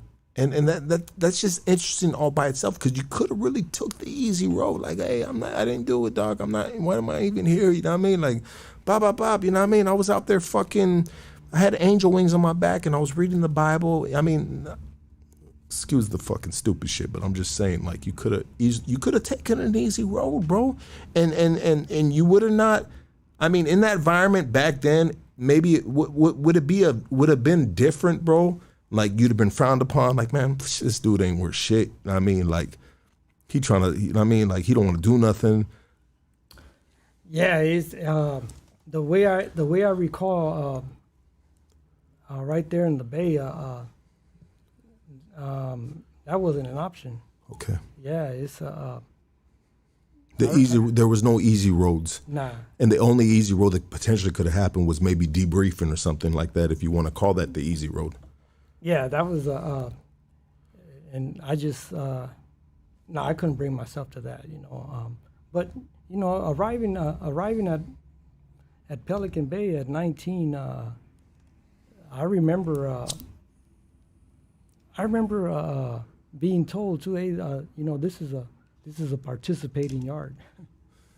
And is that kind of like a trick sales pitch? I knew what it meant, you know, yeah, right away. You're either going to get with the program or you're going to be fucking on this fucking level or something like that. Or you ain't going to be on this yard. Okay. That makes sense. This is Yeah. hey, dog, good, dog. You participate if you want. Yeah. But if you don't, you motherfucker. Shit, we're going to be throwing shit at you. No. Yeah, so I mean, imagine a 19-year-old, you know, arriving to Pelican Bay after what he had heard Pelican Bay was for, who it was for, you know, on a dam. And then I get there and they're like, all right, youngsters, you know, this is a participating yard, you know. Yeah. Okay. Salute to them homies right there, straight up, dog. You know what I mean? You know, we're gonna break it to you softly. We're gonna put butter and jelly on the toast. Sorry about that. That's probably a bad analogy. Butter and jelly on the toast. Nah. Anyways, participating yard, bro. There's got to be a little bit of humor in that shit, doggy. Right now, there's got to be a little bit of humor in that shit, dog. I mean, hey, we're just welcome to Pelican Bay. We at your participation. Do you hang yourself or do you get with the pro? I mean, I'm just saying, bro.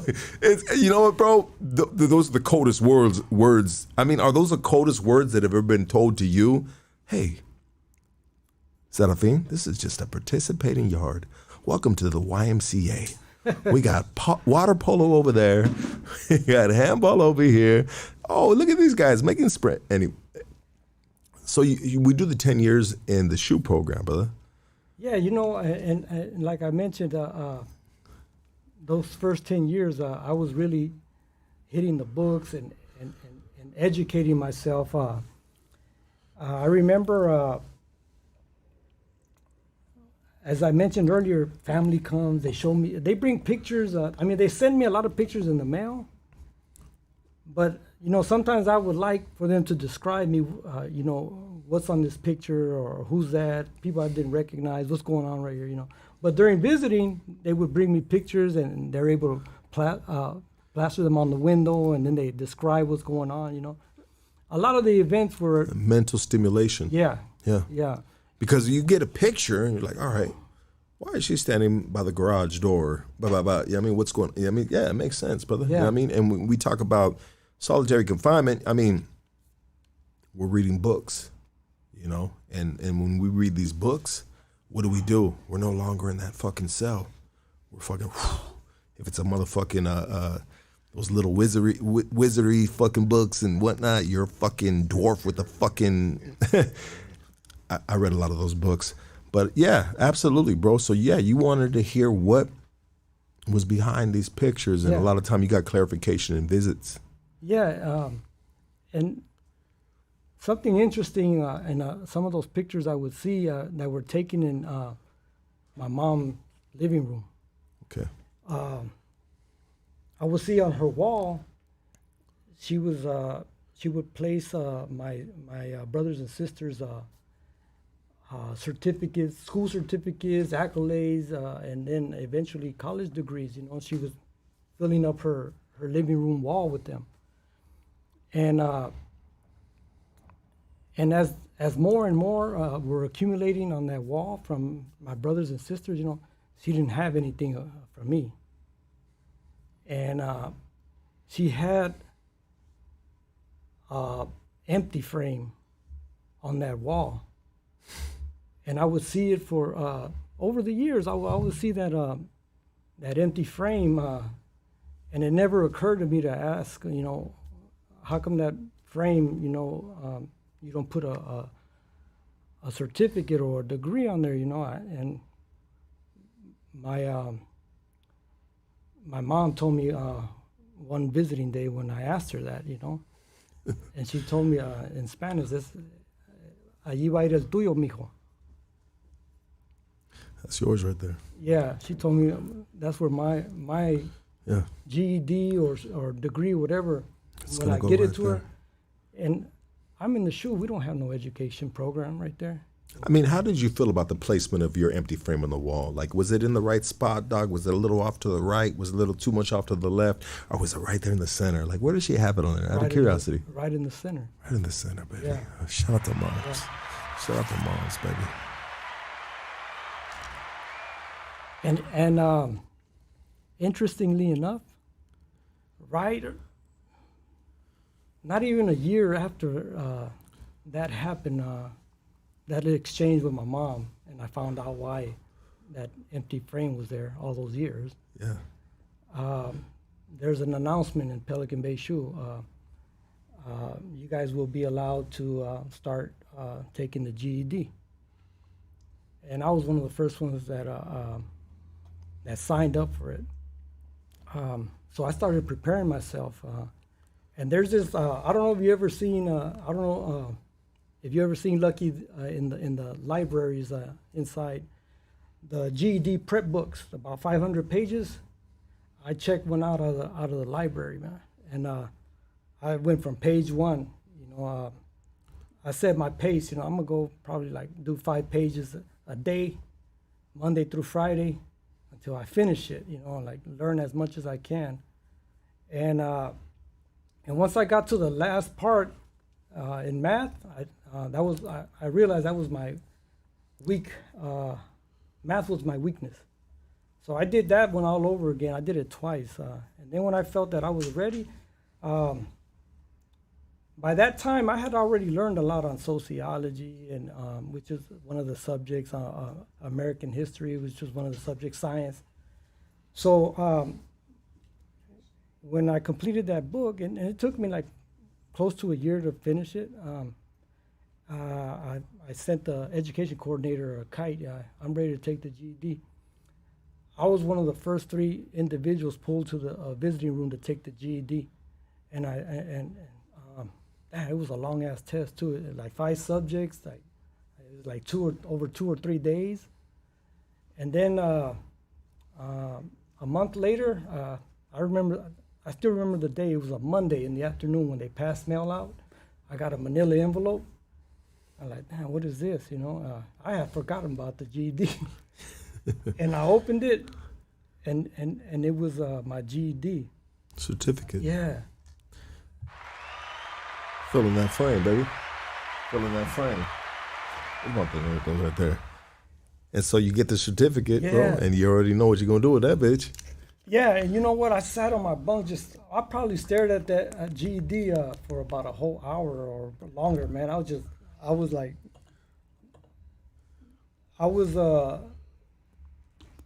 Some emotion I was feeling like that I accomplished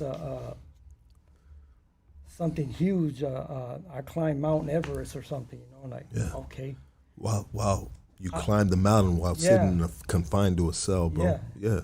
And I filled out the manila envelope, put stamp on it, put it in there, and send it straight to my mom.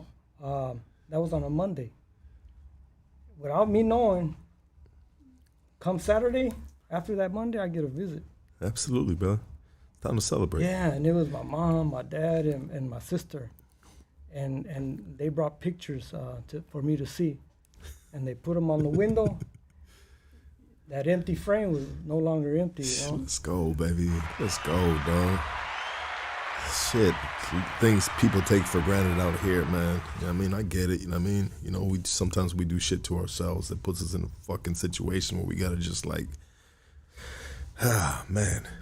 And so, yeah, how did you feel? Man, I was still today one of the happiest moments of my life. And you know, I've gone on to earn 4 college degrees after that, but they don't compare to what I felt when I earned that GED. You know?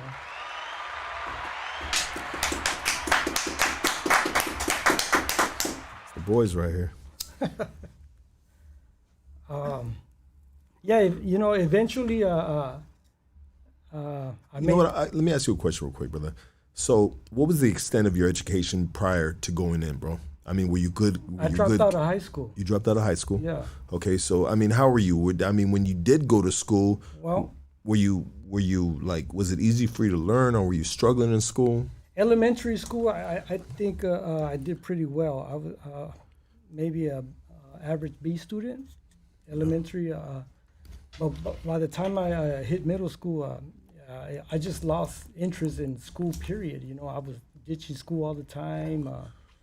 And when I got to the 9th grade, man, I didn't want to be the first one in the family to have to repeat a grade, you know? So I just went through the motions and did as much work, went to school as much as I could, turned in as much work, homework and all that. And I passed with a D to graduate, you know, and from middle school. Yeah. And I went to high school, and then all over again. By this time, I was driving a car too. I could go anywhere I wanted to. I didn't have to go to school. It was even easier to skip school, you know. And especially in that time, you know what I mean? Yeah. There's a lot going on, and everything was just fucked up. Not only the streets, the school system. I mean, everything. You're in South fucking Central, bro. You know what I mean? Yeah.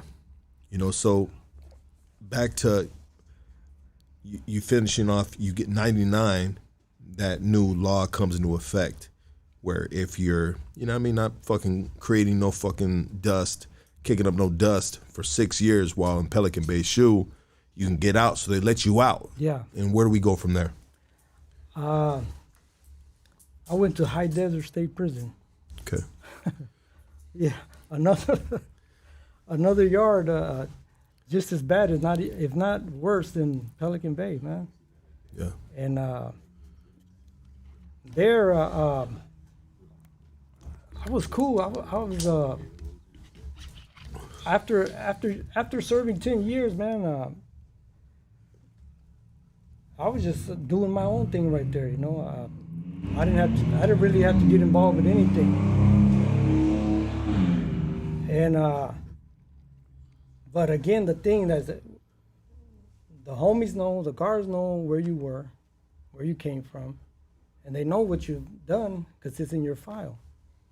And so you're being scrutinized, and you're even told, you know, like one document or source of information that you're even involved, you're going back to the SHU, you know. And I probably made the mistake of taking the position of being on the Men's Advisory Committee, the MAC. Mac rep of the yard. Yeah. I wasn't the chairman. I had a lower position, but I had access to the whole yard, you know, walking. During lockdowns and everything. All that stuff, you know. Yeah. And in hindsight, that probably wasn't a good idea because I'm exposing myself more, you know. And the guards knew, like, well, these guys that hold these max positions, they're holding them for a reason, you know.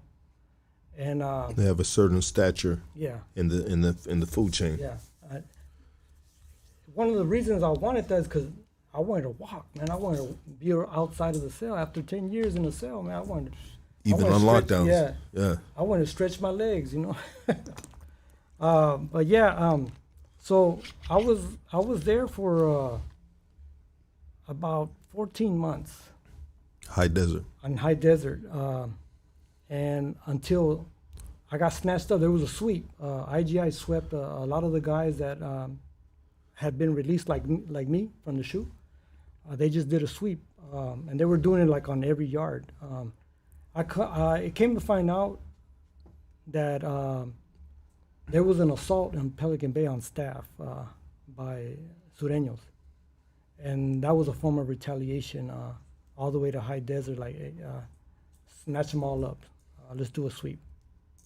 And any little thing. I mean, they had people are dropping kites on you all the time, you know, even if you're not doing anything.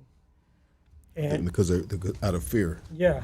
Well, you know, fucking up on the yard, owing money, drug debt, you know. Yeah. Instead of paying what they owe or dealing with the consequences, they drop a kite to get off the yard and go somewhere else, you know. Yeah. So I got snatched up on bogus information and got sent back to Pelican Bay, and I did another 10. Another 10 years in the SHU program. Yeah. Over that. And how did that feel? You know, you get your freedom back, like we talked about. You know what I mean? When you come out the SHU program, any type of oil of, you know, being in there, when you get put out to the main line, I mean, you walk in a chow, you're doing a lot of things. You got yard time, you know what I mean? You know, you get day room. I mean, you can do you get a lot of things that you don't have when you're locked in a freaking cage in Pelican Bay SHU program. So how long did you say you were on high desert before that happened? 14 months. Man, that's quick, bro. Yeah. That's quick. I mean, doing time, that's quick. I mean, so you're getting sent back, bro. And I mean, what are you thinking? What's going through your mind? Well, we're in that seg right there in high desert. They just opened up a NatSeg building. They called it Z Unit, and they wanted to fill it up. And a lot of us that got snatched up in that sweep, we were mad. We were pissed off, man, because I mean, IGI told us why they snatched us up. You know, and in so many words, they told us retaliation for what happened at Pelican Bay. So we were pissed off about that, and there was a lot of disrespect towards us there in Z Unit with our property. COs, huh? Yeah, And even some of the COs that I knew from the GP there, who were real cool, changed up their attitude, their personality after we were there in Z Unit. And, you know, I was like, you know, what the fuck? You know, why are you acting this way now? You know, like, well, we told you guys, if you guys ever went to Z Unit, this is how it was going to be, you know? So we were there, we got there on a Monday. They had just opened it.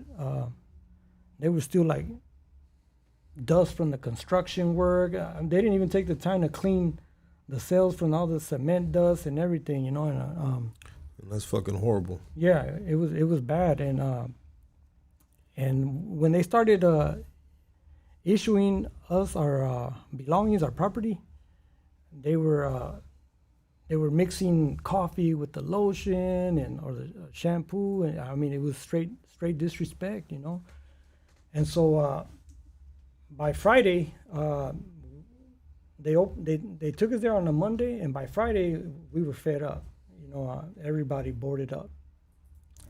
For the people that don't know what boarded up means. We covered up our windows so that we won't allow them to count us. They can't see inside the cell to see if we're alive or breathing, and they have to when they count, they have to see us, see the flesh, you know. And the only way they can keep their process going in any prison institution in the state of California is so when every single prison does count doesn't clear until every prison in the state of California turns in their count. Does that sound correct? Yeah. And when they turn in their count, they're turning in their count to the Sacramento. You know, so if it just takes one prison from them not to clear their count, and you won't come out your cell or continue program or whatnot. So when you board up, you're not only fucking it up for that prison, you're fucking it up for the whole state of California. That's true. And so this is the power that convicts use in the prison system to say, you know what, fuck you, homie. We're going to board up. And when you board up, what happens when you board up? Well, they have to, if you refuse to come out of the cell, they're going to have to extract you. And by extract, it's a physical, violent way of getting you out of the cell. So they use the pepper spray, and they'll spray in the cell.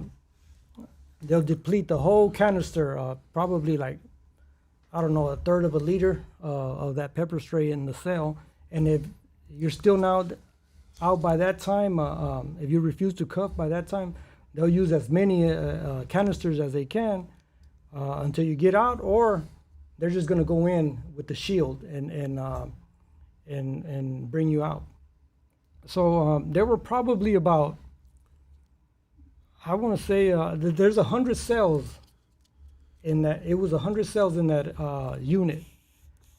I want to say maybe like 67 of them, if I recall correctly, 67 cells participated in that.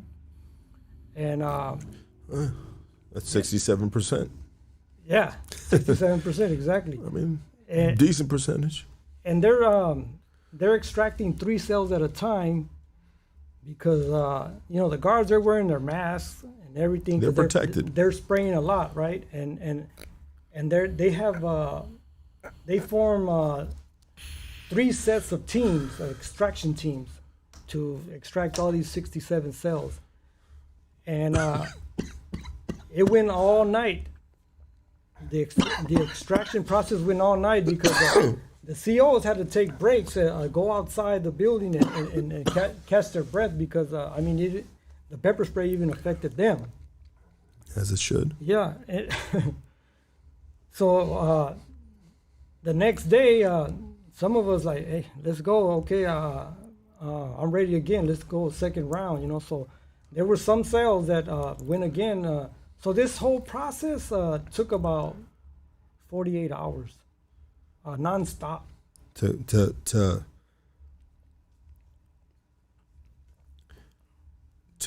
get into 67 cells.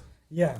Well, it took It took about 24 hours for the first 67, but then guys... They boarded up again? Again. Okay, Yeah, I'm sorry. Yeah.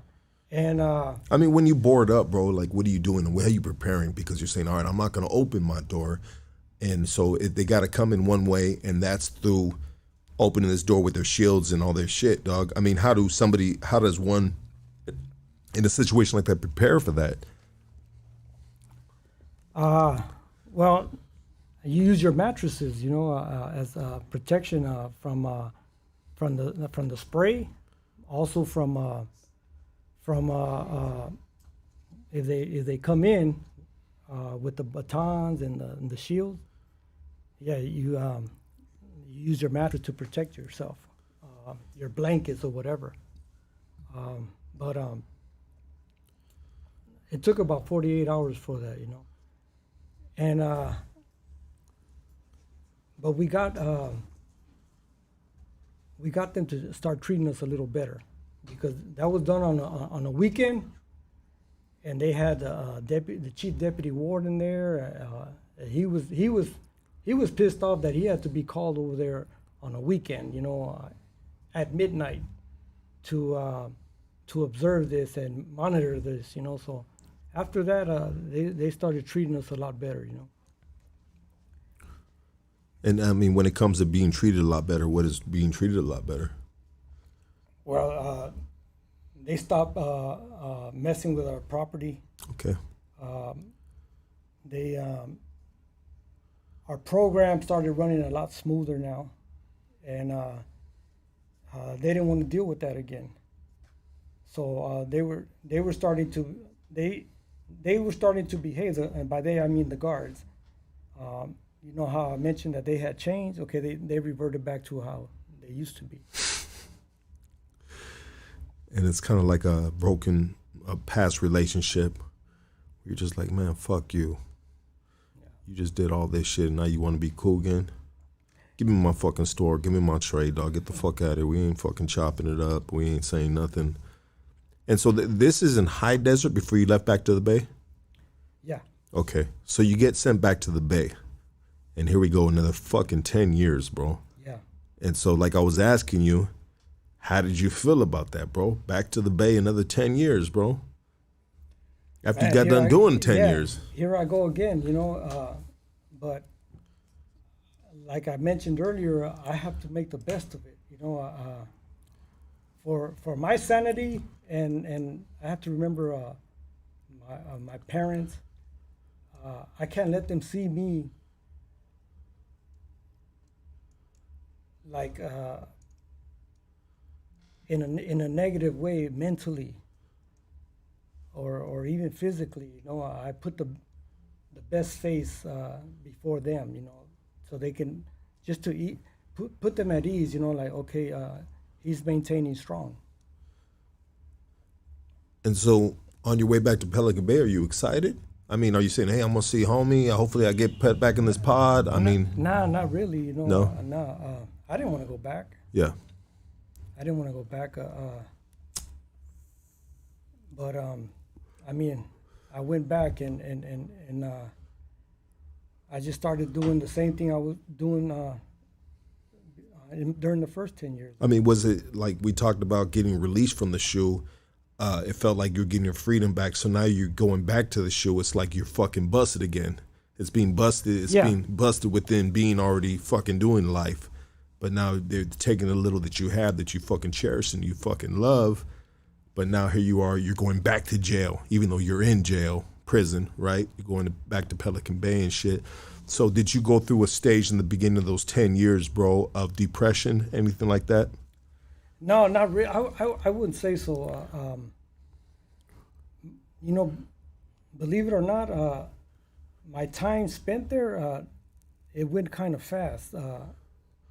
There were moments, and many moments, when I had hoped that there were more hours in the day because of what I was doing. I was keeping myself busy. Wow. That's interesting. Yeah. You didn't have enough hours in the day for the program that you were running in that solitary confinement. Yeah. Wow. You know, I would start the day early in the morning working out, There were a few years when I would wake up at 4 in the morning just to get my workout out of the way. What kind of workout are we doing? What extensive type of workout are we doing?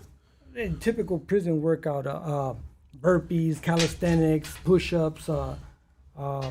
Occasionally, you accumulate enough magazines to make bound them and make a weight, that type of stuff. Physical exercise, legal work. I would do a lot of legal work in my case, and there were deadlines. When you're doing legal work, there's deadlines. So sometimes you're hoping you have more time in the day to do what you got to do with your legal work in order to meet these deadlines. I learned how to draw.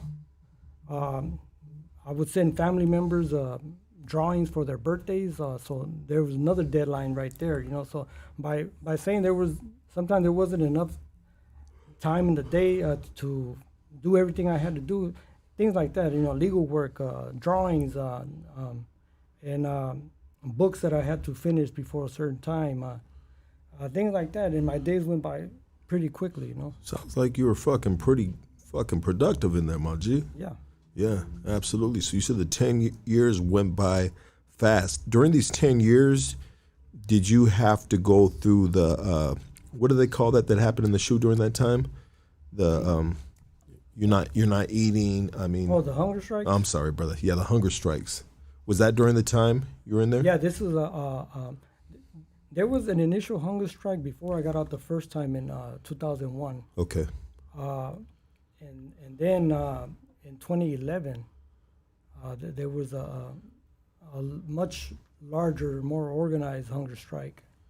And then in 2013, by the 2013, the largest one of all, I was already out. I had just gotten out like a couple of months before that one. Okay. I was on the GP. Okay.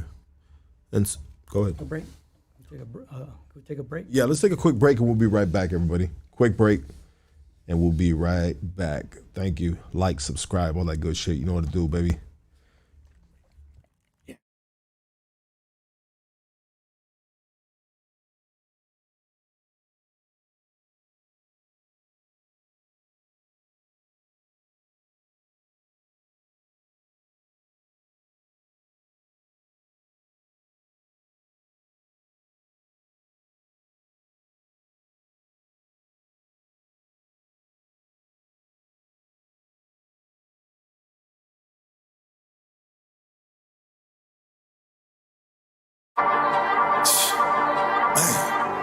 Shit just getting crazier and crazier, my G. The streets are undefeated. Not trying to promote violence, just saying protect your family. To anyone trespassing on one man's life, take note. The devil is alive and well, but so is God. Choose one. I stalk like a wolf, pray I don't shoot. Muzzle on your face, I'm a problem for your ghost. I stalk like a wolf, pray I don't shoot. Muzzle on your face, I'm a problem for your ghost. I've got a gun with me, cause I'm ready for it all. Mama told me I was gifted, and I'm different from you all. Yeah, pick the shells up, turn the hail up. Forever undefeated, the streets will fail us. Mom and pop screaming, God prepare us. Sometimes water comes in sand. God made the deal, I shook his hand like a man.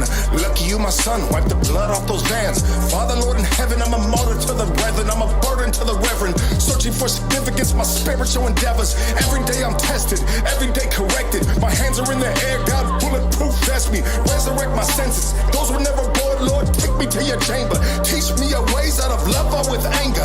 I feel disgusted as I all up this musket. People taking lives out of ignorance is busted. They shooting up schools. Father with felonies, I got everything to lose. I stalk like a wolf, pray I don't shoot. Muzzle on your face, I'm a problem for your ghost. I stalk like a wolf, pray I don't shoot. Muzzle on your face, I'm a problem for your ghost. I've got a gun with me, cause I'm ready for it all. Mama told me I was gifted, and I'm different from you all. Forgotten soldier, I'm just a victim of war. It was the cans of Jack Mac that I ate on the yard. It was the welfare lines I was too proud to wait on. It was my little girl's neck wrapping umbilical cords. I carry on, cause glory wait on no man. How I look blaming you for the commitment I lack. You the time to keep a bitch after she fuck with your man. They try and kill the homie cause she gave up the ass. I walk in class, my style's elegant, I'm gangster. If it's making you uncomfortable, well homie, get your cash up. Complaining the answer, go and put in some work. You got designer on, I got blisters that hurt for what it's worth. I don't hate on no man, but I'ma kill a motherfucker if he taking a stand. Not for the gang, but for the children that he left with no dad. Don't blame the devil where we from, Jesus died over a rap, I stalk motherfucker. like a wolf, pray I don't shoot. Muzzle on your face, I'm a problem. Like, subscribe, baby. Like a wolf, pray I don't shoot. Muzzle on your face, I'm a problem for your ghost. I brought a gun with me, cause I'm ready for it all. Mama told me I was gifted, and I'm different from you all. The universe is infinite, so it has no center. This life is a drop in the ocean of its lender. Don't ever think, for instance, that you could be the devil. Could say that it's facts, but the devil is in detail. Sleep well while I stare with my heat held. Cop scared, sight baby, he right there. I do anything for my youth, I die now. Picture what I do for my family, pop, pop.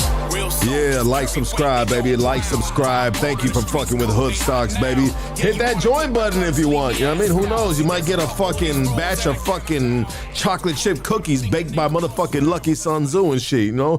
Whoever knows what the perks are. What are the perks, Lucky? What are you gonna give me if I pay fucking $3 a month to join your fucking members only and shit? And you know what, dog? Probably nothing, dog. Probably a dirty pair of motherfucking socks is what I'm gonna send your punk ass, homie. So don't join. I don't want your $3, homie. Shove that bag of hot Cheetos in your motherfucking ass, homie. You know what I mean, motherfucker? You know what I mean? You have to fucking get in 10 to 11s right now talking about $3, but you hear every weekend enjoying these stories by solid individuals, dog. Anyways, enough of that, baby. Back to fucking God stocks. You know what I mean? Jesus loves you. No, just fuck with you guys. Let's do it like this and shit. Are you good, bro? Yeah. Did you have to take a leak or a shit? No, just fuck with you. He like, took a quick shit. What? Apparently K9's somewhere taking a shit on the street right now. You know what I mean? And these dudes are going in and out of the door. You see him pressing. He's like, you know what I mean? Like, fool, you know you fucking up, homie. You know what I mean? You got to change those hinges on that door. Right? Yeah, dog. You know what I mean? I got to change those hinges. Or these dudes' fucking habits, bro. One or the other. It's probably easier to change the hinges, dog. Matter of fact, I'm going to put some WD-40 in that bitch and call it good, dog. These dudes are calling. You guys hold up. We'll do phone calls right now. Relax. All right. You guys are blowing me up already, dog. Chill. So, can we get back to where we're at, dog? Yeah. These motherfuckers. So, I mean, you get through the you get through the 10 years, you know, and while you're doing this additional 10 years, were you able to obtain any more certificates for that wall? Yeah, you know, I started taking correspondence courses.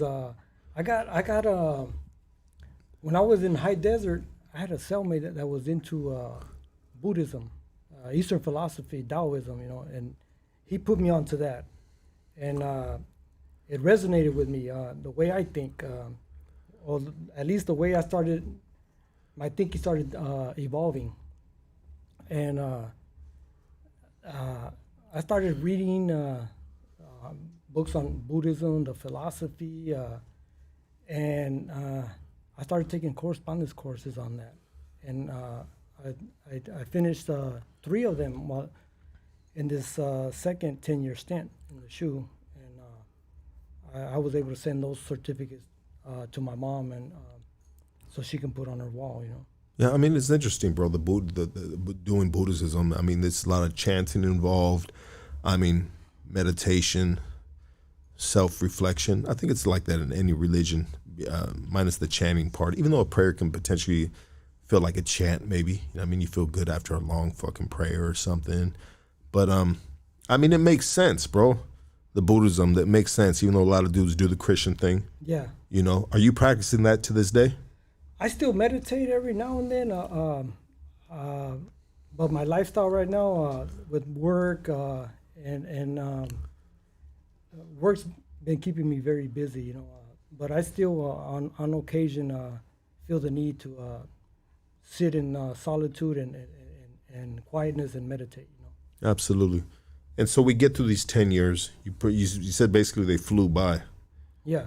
You know, and that's, I mean, you already done 10 years prior to that in the SHU. Now you did 10 more. I mean, where do we go from there? So by this time, mature, 43 years old already after completing the second 10 years. After being in there since 17 years old. Yeah. And so. How much changed from you from 17 years old to 43 years old now? A lot. A lot changed. A lot, But yeah. where did the change start, bro? I What would age say, did the change start? Hitting 30 already, I was starting to think differently. Start thinking a little bit outside of the box of what yeah. you were in. Like maturity starting to set in, you know. Okay. And possibly even in my late 20s, maturity starting to set in. And by the time I'm 43, I'm already thinking differently. Some of the ideas from the books that I was reading on philosophy just gave me a different perspective of life and the world.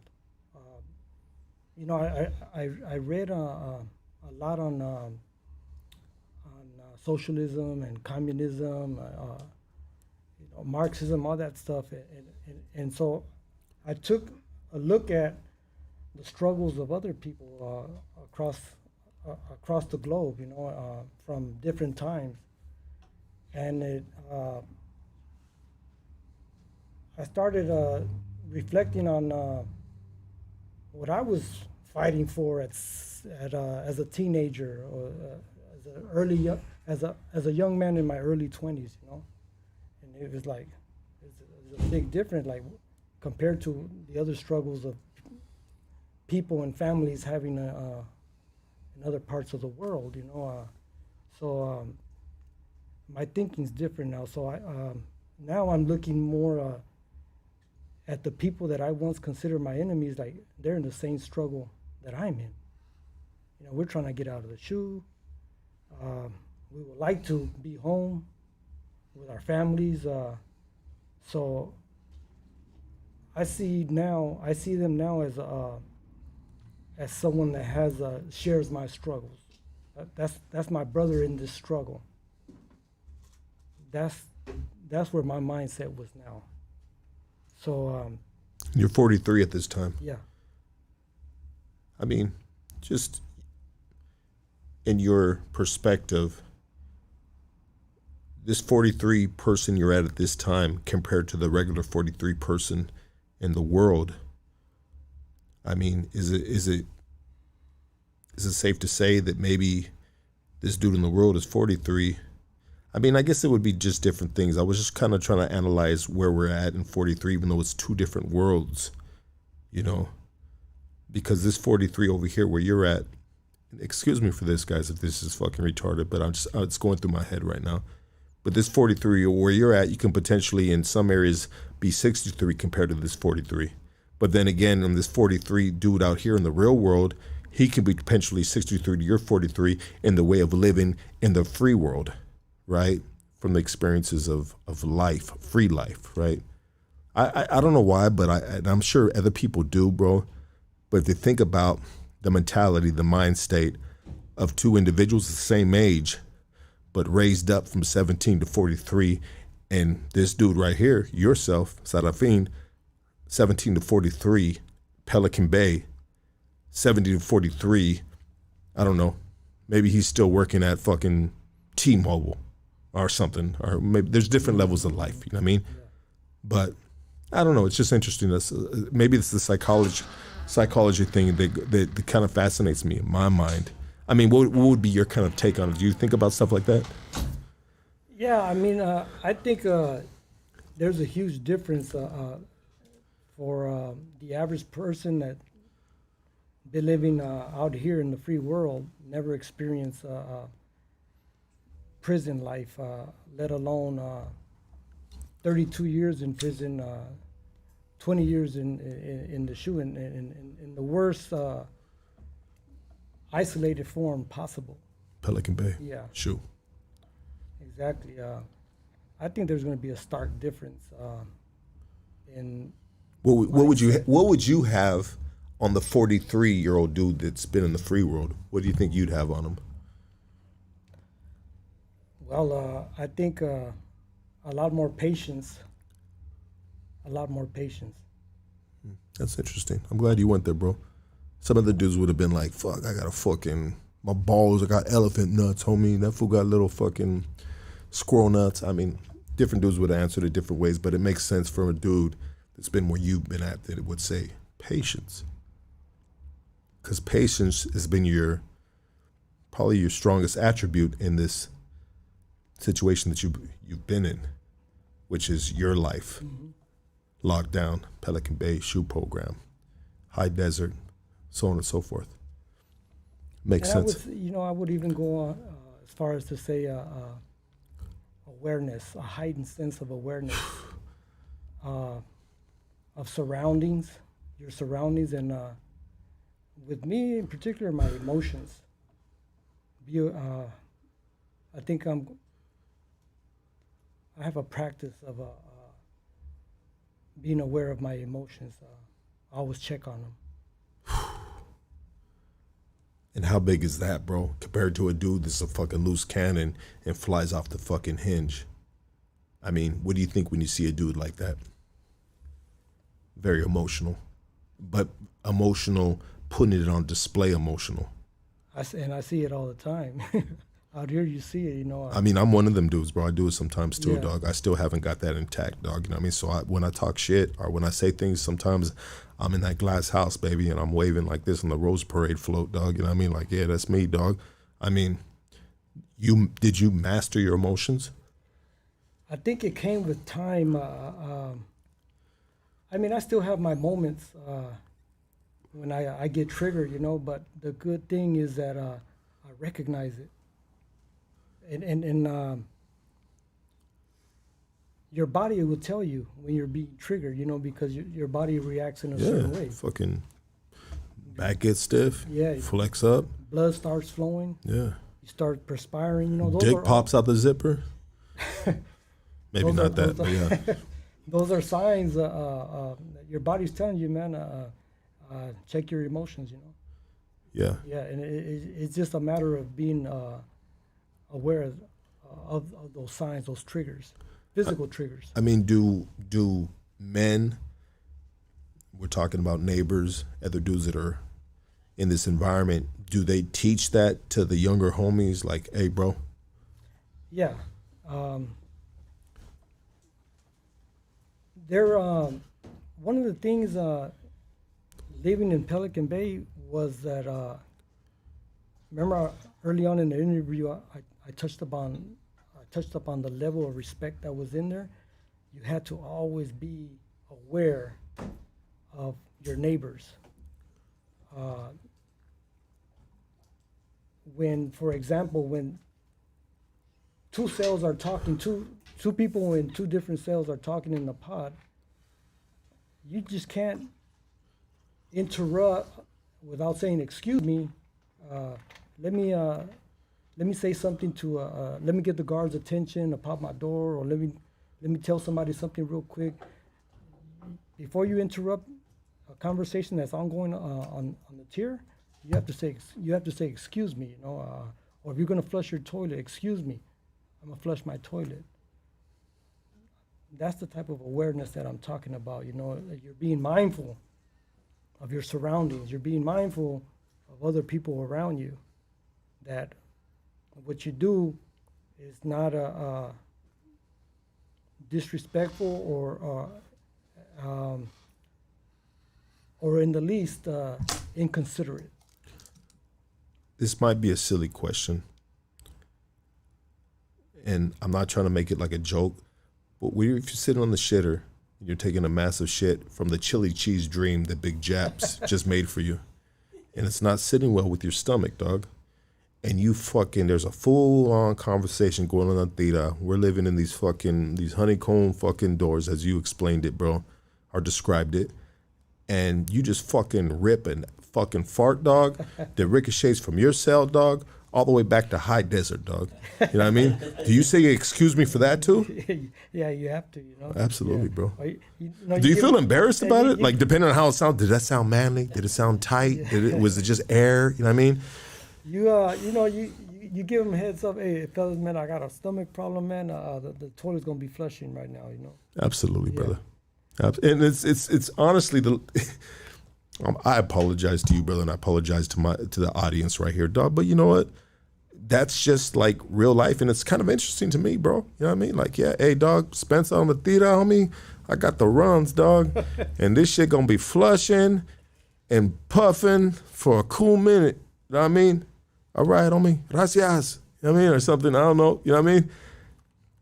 So we talk about the level of respect, and we're talking about just being strong with emotions and keeping everything on the up and up, keeping it a fucking buck all the fucking time in this environment that is made to break you, you know?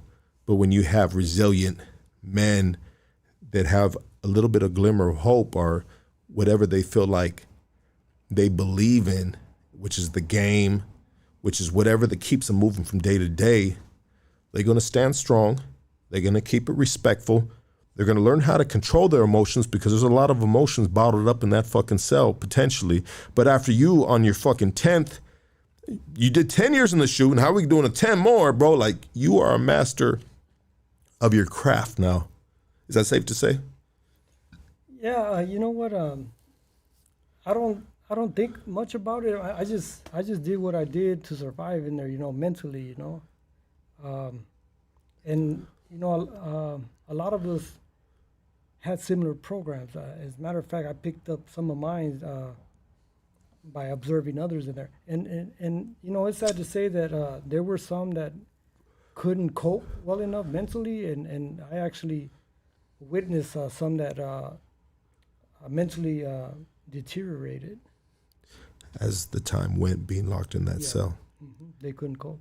And did you see it coming? I mean, were there signs on the theater from conversation or whatnot that saying, oh, hold on a second, dog, is homie playing? I mean, or is he just kind of like falling off a little?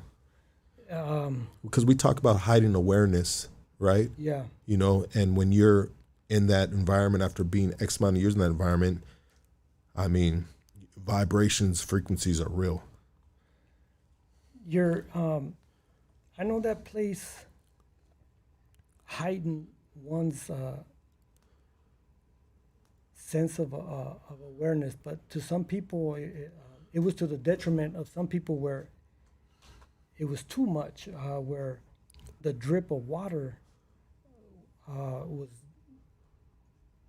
irking them so much that it would just throw their whole day off. Or someone snoring at night.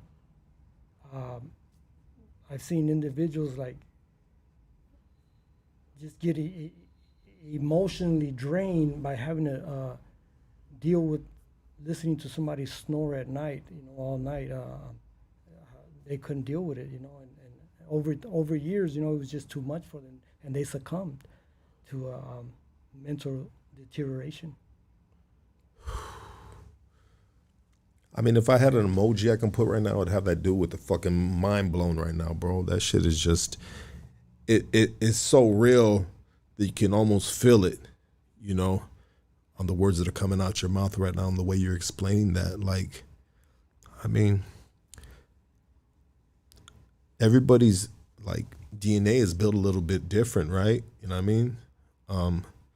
I mean? Mental health is fucking huge, bro. Mental health is fucking like, I didn't start dealing with my mental health until I got out from this last time, bro. You know, we get into the 40s type of shit, in my 40s, you know, and I realized that, you know, I had some kinks going on, dog. You know what I mean? So I had to get, you know, a little something, you know, that was frowned upon while you were in there, you know what I mean? You know, but it actually really helped me, my life as being a father, having a girl, even though sometimes we'll be a rocky boat, but that's life and that's relationships. They're not perfect, you know what I mean? But it's actually helped me taking care of some of that, bro.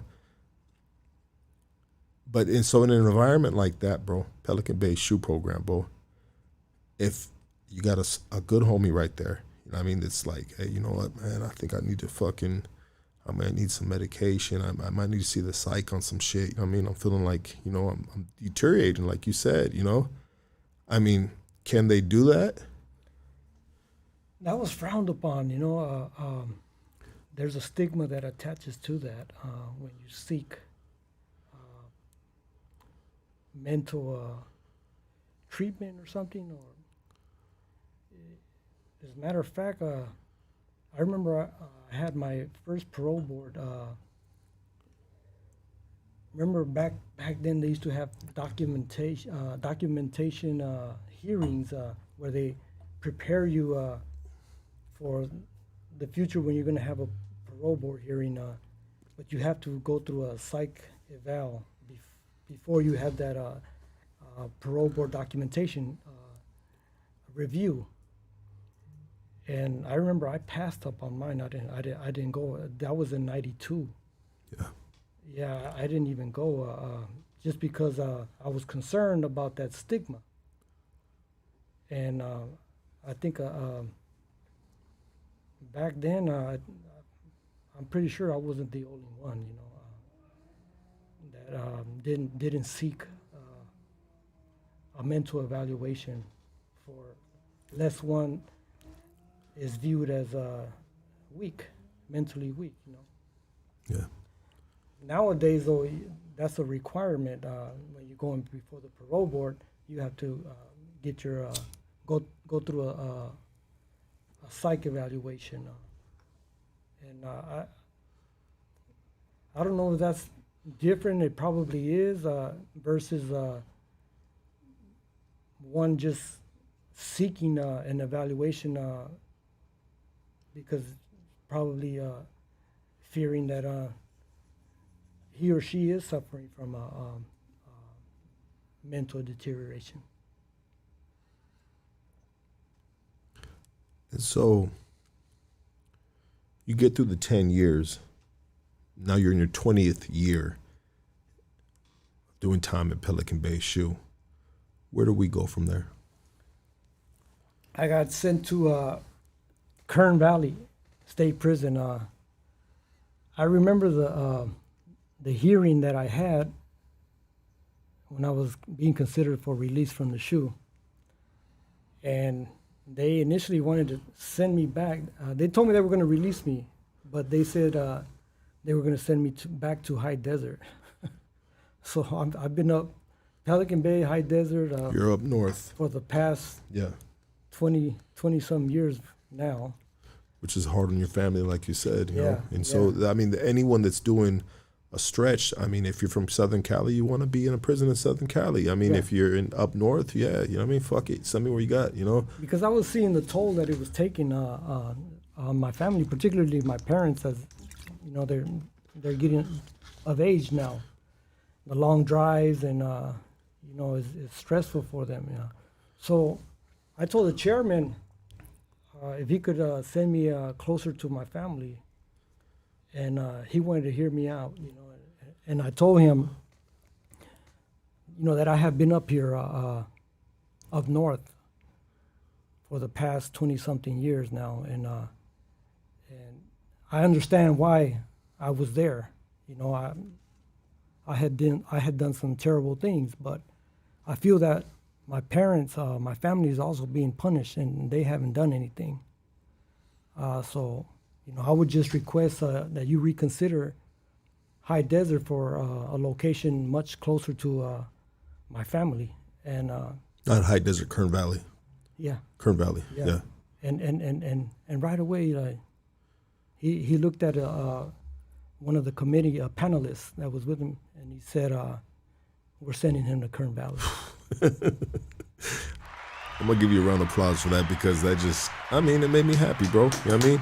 It made me happy because you're going to see your family, dog. Easy on the family. I'm thinking about moms. I'm thinking about pops, bro. You know what I mean? Yeah. And so when you heard that, man, it was like another one of the most happiest moments of my life. That accomplishment right there, just communicating with the chairman. I think before I wouldn't have even probably requested that. I would have been mad, pissed off, and just walked out of that room. But like I mentioned earlier, I learned how to communicate. Yeah. Did you, when you talked to him, did you say it the way you just said it to us right now? Yeah. Yeah. Yeah, and those words, and he had a change of heart. He just looked over his fellow panelists and said, "We're sending him to Kern Valley," just like that. So you go to Kern Valley, and this is during a time. Did you get to the 270 right there, the new 4-yard? No, I was in 180. Okay, so you get to the. That's right. My bad. It's the 180 that's right there. It's two. Actually, they're all Kern Valley State Prison. There's 4. They're all 180. Okay. I did a layover there one time. I mean, on a Disneyland ride, dog. I mean, Yeah. but anyways, I seen it before it opened up, bro. But that's right, they're all 180s. I mean, and the cells are fucking huge right there, bro. Yeah. Yeah. I mean, so you're in Kern Valley now. What are we doing? Yeah. So I feel again that okay, I've been set free. You know, the main line, the GP, that's my freedom. I was still thinking I'm never coming home. But the main line, okay, I'm free now. Now I'm able to hug my mom, my dad, my family, and I looked at that. Okay, I'm a free man again. And this is 2013, and they gave me a job. One of the most coveted jobs there on that yard was a kitchen job. You know, you get to cook and prepare your own meals there. You know, the way you want them prepared. And I mean, how does one like yourself learn to do that, bro? You've been down since 17, 20 years in the Bay by now, you know? I mean, did the guys put you up on game? Yeah, I observe, you know. Did you watch a lot of cooking shows while you're in the SHU? I did. Yeah, I did. So I had that job for about 8 months. When I heard about a law called SB 260. SB 260 was a law that would allow, it was actually a bill at the time, it wasn't law yet, but it would allow for people that had been convicted as adults for a crime they committed when they were minors. And well, I was 17 years old when allegedly I committed my crime, right? And I read the law, and you know, I had already familiarized myself with the language in law, you know, mandatory language versus discretionary language. And by that I mean 2 words that you have to pay attention to when you're reading law. You know, may and shall. Shall is mandatory. They must, you're entitled to it. That's your right. May is like, oh, well, it's discretion. They may grant you that or they may not, you know. So that law, SB 260, said, and this is one of the provisions of that law that I still memorize verbatim, you know. And it said a youth offender shall be given the opportunity to obtain release. And when I read that word shall, I said, oh, here's the door opened up for me. And I knew right away what I had to do. And so I told myself, okay, this job right here, this kitchen job, I'm gonna dump it. I'm gonna apply for a job in the education department. I'm gonna start being a service, you know, tutoring, working as a teacher's assistant, really making an impact, you know. And when I was leaving that kitchen job, some of the fellas were like, they thought I was crazy. Like, what are you doing, man? You got the best job on the yard. Everybody wants this job. And I told them, I have bigger plans. I'm gonna try to go home. And some of them were clowning me like, they ain't never gonna let your ass out.